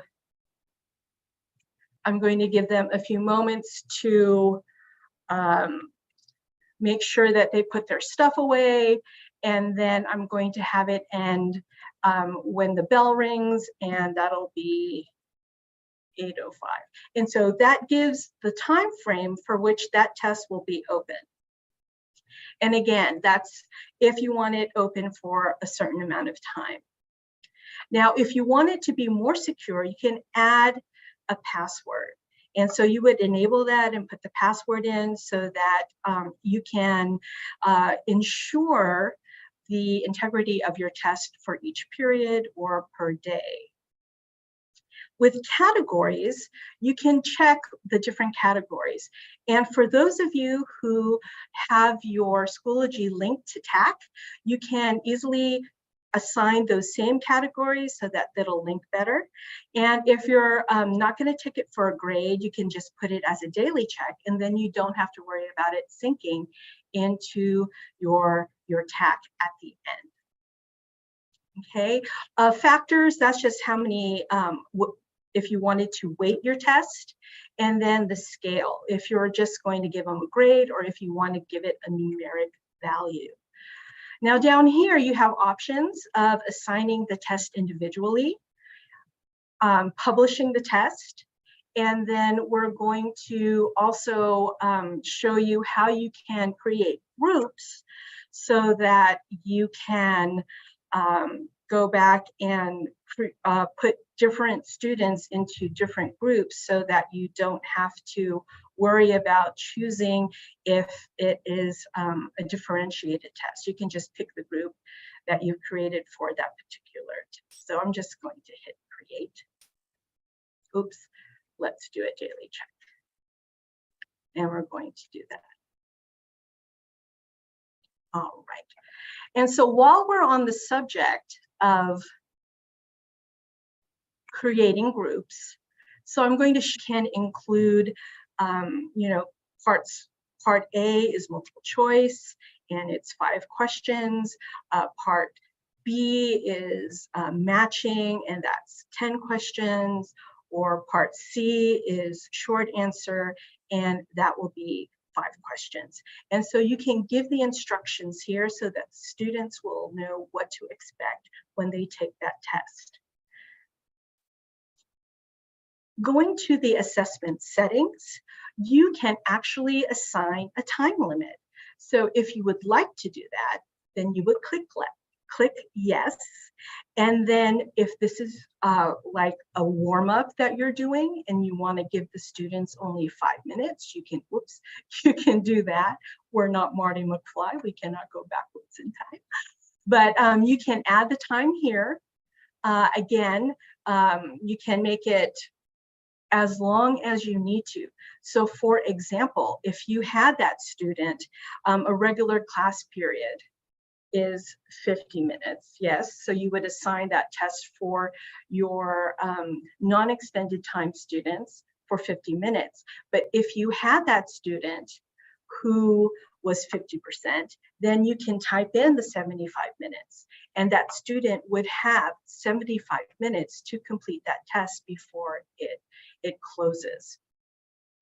And if you needed to have the 100%, then you would click on 100 minutes, because that's double the time.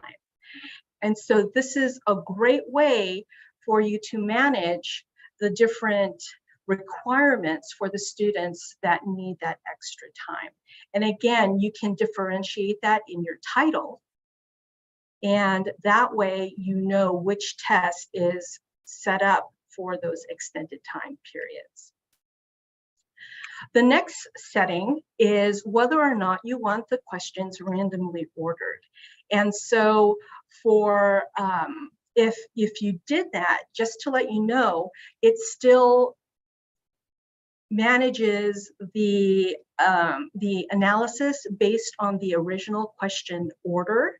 However, because it will show up randomly for the students, it will still count that question, even like on the original question if it was number 5, but on the randomly ordered question, it's number 15. The question is still going to be counted with the original number of 5. I hope that makes sense. So the questions are when you do the analysis, though it doesn't matter what order they're in, it will do the analysis for that one question. Okay, and so if you want it randomly ordered, again, these kids are so clever, then you can click on that and it'll randomly order them. And then if you want to know if the students, if you want the students to know how many points are for each question, then you can click on this. You can weight the different questions based on the points, and I'll show that to you when we get to that part. But this is a great way to let them know that, hey, this question is just 5 points compared to maybe a longer question that's 10 points. And so it gives the students an opportunity to manage their time when they're taking these assessments. Okay. Now, the assessment toolbar is for the students. So just like with, when we're preparing them for the STAR tests coming up that are all going to be electronic, these are things that, you can have them practice, right? So if they want to skip a question and go back to it, they can flag it, but you need to let them, you need to allow that for them to happen. Students can also eliminate answer choices if you let them. Now, if you're teaching math or science and you want them to have a calculator on board, if you don't have enough calculators for everyone to use them, then you can also include a calculator. And we have 2 types of calculators. You have a basic one and you have a scientific one, which has all the trig functions and the parentheses and all of those, okay, for higher order problem solving. Now, if you want to include a ruler, yes, you have the option of a 15-centimeter ruler and a 6-inch ruler. And coming from science, we would only use the 15 centimeter. All right. And so again, if this is for a math class, for geometry, you can allow them to have a protractor if it's something that you would like for them to use for a question. And this is what's really important and what I want to stress, that you can include text to speech. And for our 504 students who need to have oral testing, this is a great way for them to have that oral testing without someone physically reading that question to them. And I know from the last session, you know, they're talking about immersive reader. This is what Shannon had brought up, that within Schoology, you have that option. And so for my students who had that accommodation for their 504, they would always have, I would always have a set of headphones for them so that when it was test day, they can just go get the headphones, and I've already enabled that text to speech toolbar for them so they can go and use that. It's a great way of having that available for students, especially since our 504 students are not allowed, if you will, to have the test read with the special ed students. Yes. So that is a great way to have those, to put in that accommodation with those assessments. And another of the student tools is they can highlight the text. And if you would like for them to do like a scribble pad or a notepad, you can include that as well. All right. And last but not least, we have student settings.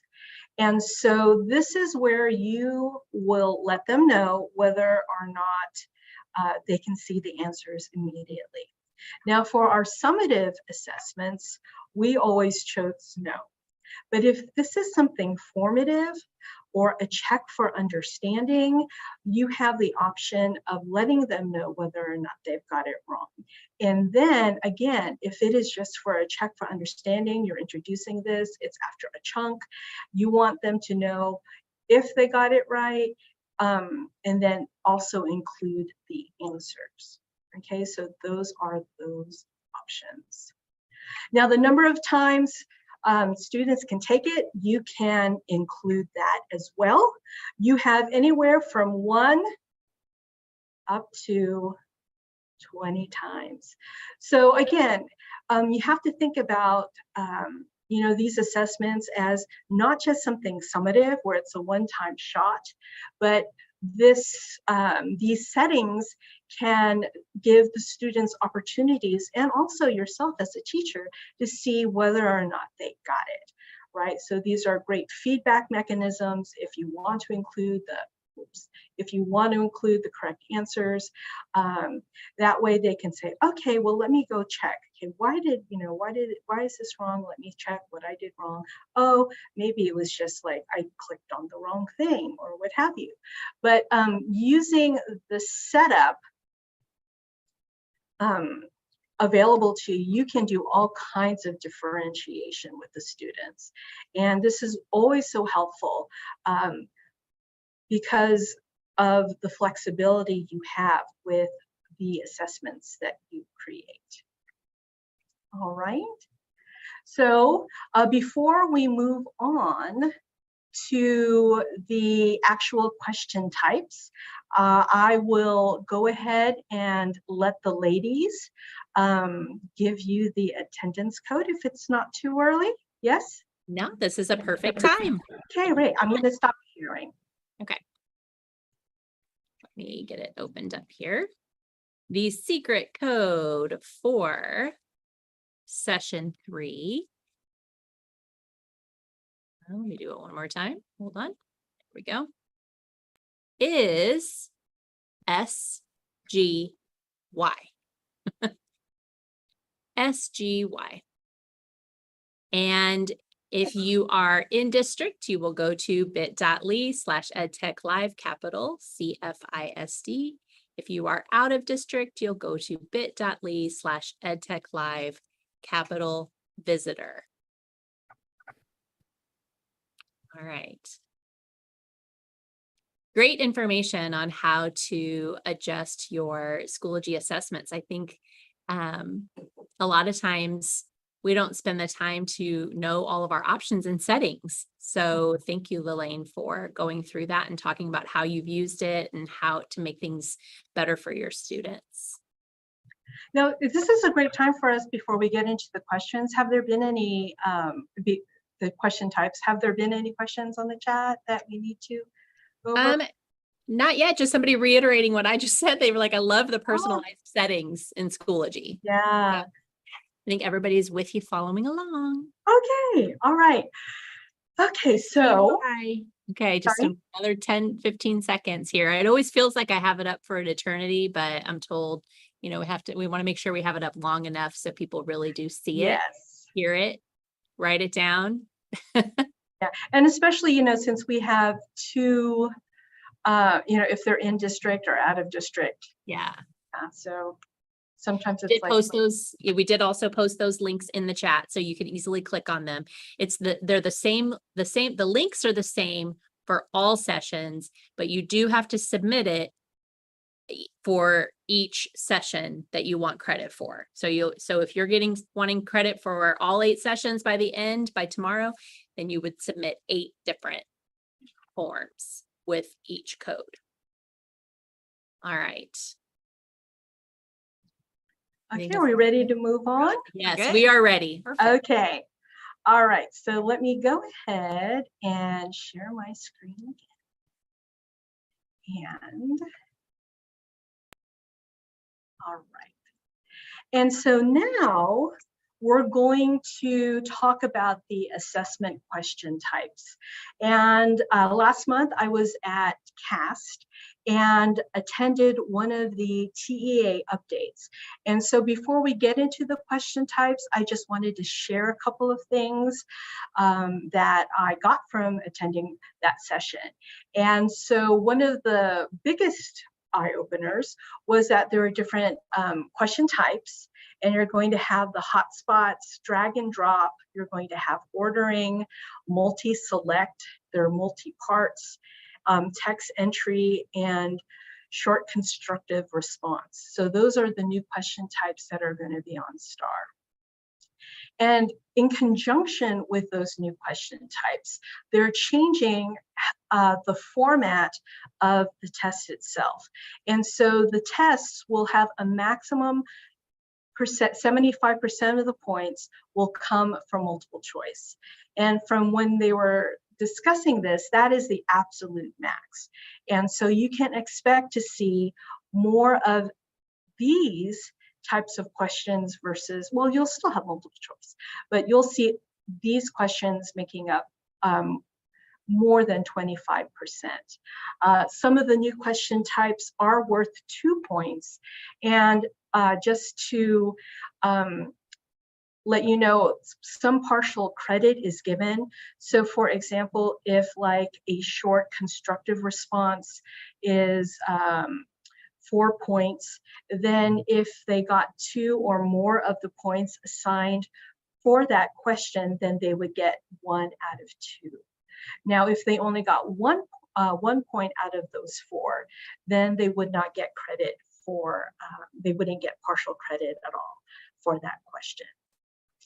And so if you notice, I have a few of them, right? The hotspot, drag and drop, ordering, and multi-select highlighted here. I have links there. And at the end of the presentation, I'm going to share a QR code and bit.ly so that you have access to this PowerPoint so that you can click on those different question types and learn how to create them on your own. And it goes over, you know, step by step in Schoology how to create them. All right, so the next thing I'm going to do, I'm going to go to Schoology. I'm going to go to one of my courses in Schoology.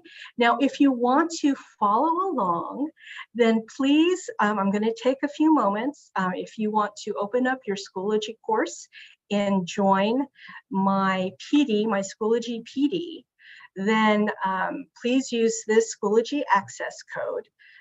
The assessment name is Schoology Assessments 101 Question Types. And then I'm going to take a moment and exit out of here, out of the presentation in a little bit, so that we can go over those question types. All right, so I'm going to give you a few moments to do that. Also, I'm including a copy or a link to that TEA presentation for this revised STAR test. That'll be one of the resources that are included at the end of this presentation.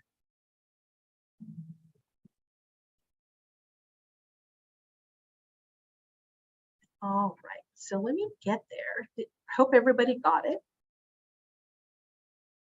Okay, and if maybe the ladies can put that access code in the chat so that if they haven't gotten it already, they can. So I'm going to go to courses. And then here is the assessment that I created. All right.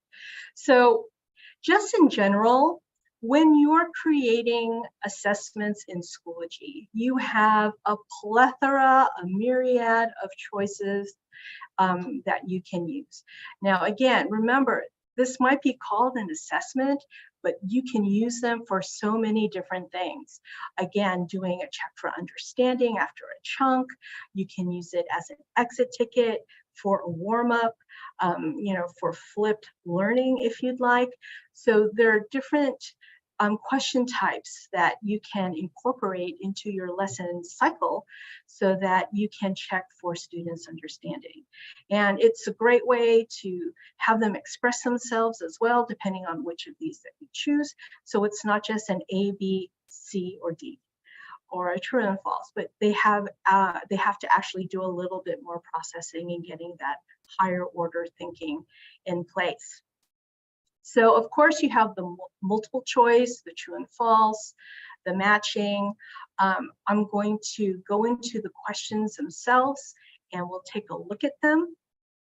So the label, the parts of the tree, you have the label image. So let's go ahead.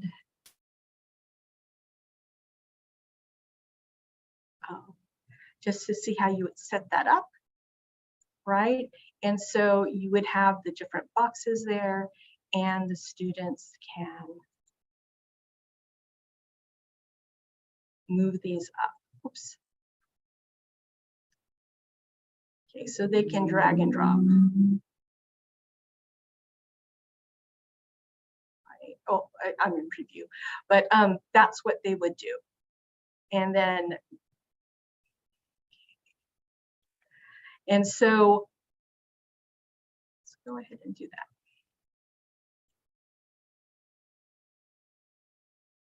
And so this is what the students would see. So they should be able to drag and drop it. Oh, maybe here. I'm so sorry. This was okay. And then let's do this. And then move up to drop the links. Yes. And so that's how they would answer that question.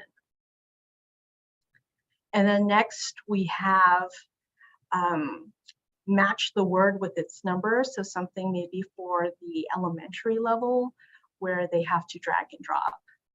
And if you notice, the numbers are still there. And the way that you would do that is you would, in the question type itself,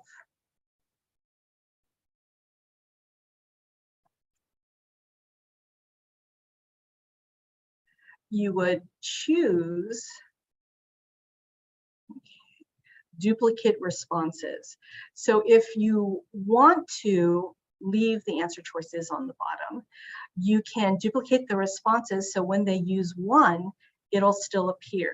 Now, if you don't do that, once they've used one of the answers, then it disappears from their choices. If you notice as well, I put partial match. So they would get partial credit if they got a couple of them right. One way that you can set this up is with the question, points. You can assign a point for each of those boxes. But keeping in mind that for the STAR test, they only give whole number question points. So if you got 1 out of 4, you would, here you would get the 1 point out of 4. But if it's 1 out of 4 and you got 1 out of those 4 on the STAR test, you would not get credit. If you got 2 or 3 out of the 4, then you would still get half credit for that question. And so here is the ordering one. And again, when you're setting these up, you're going to place the steps, and then you have to make sure that you want them in the order, the order that you like. And then here I put partial credit, but from the session that I attended, some of the ordering, they will not give partial credit. So it's either you get the complete ordering correct on the STAR test, or you will not get any points at all. So that is something that you might want to take into consideration. Okay. And then we have fill in the blank. And what I like about Schoology is that it tells you like how to set these questions up. So if you're not familiar with the question type, if you want to watch the video, you can go to the Schoology channel, and they have all kinds of videos set up that will help you with the different question types. And again, you're determining if you want exact match or a partial match, and getting that for your students. And this is one of the things that I had to learn because it wasn't available last year, or the last time I created a test, is this hotspot. And so with the hotspot questions, you will upload your image, right? And then you can click on different parts of it and then assign, and then you're going to assign those spots. And so let's take a look at the question itself. And so what does a puppy use to sniff its food? Okay, and so you have to click on the body part. So I would click that, and that would be my answer. And it shows that I got it right. And so this is a very different type of question that students will see. And I encourage y'all to use these question types within your lesson themselves, so that the more practice the children have, the students have, the more successful they'll be on the actual STAR test. Okay, and then fill in the blank drop down. And so you put the responses there. And again, you're giving the, partial or exact match. And then that's what that looks like. Okay. And let's see. You can choose an audio response, right, for our foreign language, perhaps, that the students would use the microphone and record their response. And there's also a video response where the students would press record, and now that their Chromebooks have cameras, and it has a screencastify. They can record their answer. And again, this is really good for foreign language, or if you want them to, you know, a lot of students want to share their voice, and they might not, you know, they're more expressive this way. So this is like a great way to do an exit ticket. Tell me 3 things that you've learned, and they can record and they'll go to town. Or maybe you're doing, you know, a little homework assignment. It was okay, like I taught physics, and so I said, okay, I want you to record something that accelerated, or show me, you know, how the topic that we learned in physics today, show me a real world example when, you know, like as you're going home or when you're in your practice or things like that. So they can actually record a video and submit that. This one is a little tricky, but if you want for them to upload a file, you can. And so the question that I had was upload a drawing of your favorite cartoon character. Of course, this is just, you know, in fun, but you can preview the question, and then they have these different types of formats that they can upload. You can also determine how many, let's go back.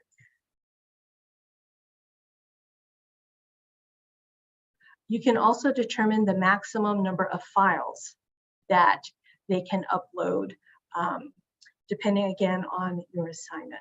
Yes? And then highlight image, I liked it. My teammates, not so much. The students, not well, sometimes. But when you have highlight image, you can upload an image, and then the students can answer. Okay, so for example, like I said, these don't necessarily have to be test questions, but this could be something that you do at the beginning of the day, circle a figure that best represents your new understanding, or like, how are you feeling today? You can do this for your students, and then they can change the color of their pen, and you're saying like, yay, I've learned so much, or I'm super happy. It is the day before break and you're not giving me a test, right? And so this is what I loved. We use this in physics for them to show work, to draw graphs. Again, that's a test question. And I want you to see, you know, with the different questions that I included in this practice, that you can use them for so many other different things. Okay, and then there's a number line. And, you know, you can have them practice, right? And so, you know, depending again on the level and the content that you're teaching, you can use this. I want you to think about how you can use this in your classroom, and just showing you how they're set up, right? And I think if you wanted, instead of numbers, your number line could also include images. Yes. And so I wanted to show you that example as well. And then a chart. And so, okay, so I've included a chart. And then you can show the percentage, right? So I'm going to have them do that. And let's see. Let's go ahead and preview that.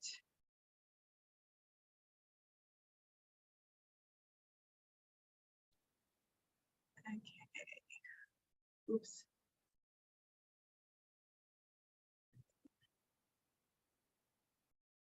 And so there are different things that you can do. Let me, oh, it's it here. Okay. And so, okay, so show the percentage. And so you would actually, sorry. you're supposed, oh, maybe I said it wrong. I'm sorry, because you're supposed to be able to type in what the percentages are. Okay, I'll take a look at that. But those are the questions and the question types. I try to highlight the ones that are not your typical for summative assessment type, but just to show you the versatility that you have with the different questions that you can include within your lesson cycle. Okay, so I'm gonna pause here and check with the ladies if there is anything in the chat that we need to, if there are any questions. Are we good? No, sorry. We are good at this Good, point. okay. All right, so applications. So again, you can use this for check for understanding, informal formative assessments. Again, giving those kids choices if you want them to do like label or do a video or do audio. You can do warm-ups. You can have them as exit tickets. And again, going back to the new question types, having those students practice so that they're familiar with it before they see it when they take their STAR test. Okay, and as the resources, I have to link to the presentation in the next slide. But here is the TEA STAR update. This is the presentation from CAST. It's going to be specific. Well, it has an emphasis on science, but the question types, there are the different question types available there for you to view, as well as examples of how those question types are going to be graded. So I wanted to include that resource for you. And last but not least, thank you for coming and spending this hour with me. Here is the bit.ly if you want to have a copy of this presentation, as well as the QR code. And I'll leave that up for a little bit for y'all. Perfect. We are putting that link in the chat right now so that everyone can access. Yay. Awesome. All right. Thank you so much, Lalaine. And, you know, I think that it was great being able to see not only those different question types, but then showing how they look to the students and some ways that you've used them with your students as well.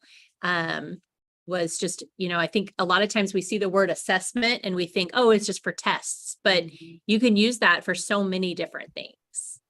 So. Yeah, and you know, and in Schoology, you can like, you know, put them in your different folders. And so you can have them ready for your students. So, okay, so this is where you're going to, you know, put your exit ticket, and you get that feedback, you know, so that the students will see, okay, did I get it? Or, you know, and so as a teacher, you know, looking, especially if you're doing like one of the open responses, I could call them open responses, you can say, okay, we have this kind of misconception, or let's focus on this, or if you'd like, you know, that that tool, my favorite no, you can choose one of the answers and go, oh, let's take a look at this, of course keeping it anonymous, but you know, that way the students can see, oh, this is what other people are doing, and as a teacher getting that feedback. But I think right now, getting the students ready for those new STAR questions, the question types, having that availability in Schoology so that they can practice is really important. Yeah, absolutely. Thank you for putting that together and sharing all of this greatness. We appreciate you so much. All right, thank you. Y'all have a wonderful day. All right, you too. Thank you. Great job, Lalaine. All right, so due to some technical issues, we actually need to end this live stream, but we are still live, just at a different link. So Amy is posting that link in the chat right now to go back to our event sessions page and choose the new link if you want to stay with Channel B for our final session of the morning, or if you're planning to go to Channel A, you can also access that on that link that she is about to click enter. And now it is there. So bit.ly/event sessions will bring you to our event sessions page, and you can join us there. Our next session in Channel B is It is, are your Google Drive files safe from delete day? Do, do, do. So you're going to want to stay in Channel B and join us for that. Great information on how you can have all of your files ready and ready to go for anytime someone leaves the district. okay, that's what you mean by delete day. All right, so we encourage you to tweet a selfie. We know that everyone, I mean, do you want to be in our commercial? Do you want to be like internet famous? We That's know right. you do. We know Mhm. you do. We do. So you can tweet a selfie and you just might find yourself in our next commercial. So again, we are ending this live stream, but there's already another one going for our final session of the day. Just go to that link to get back to it. So we're going to stay here for just a moment to make sure that you all got that message, clicked that link, and are able to rejoin us at the new link. All right, we'll see you there.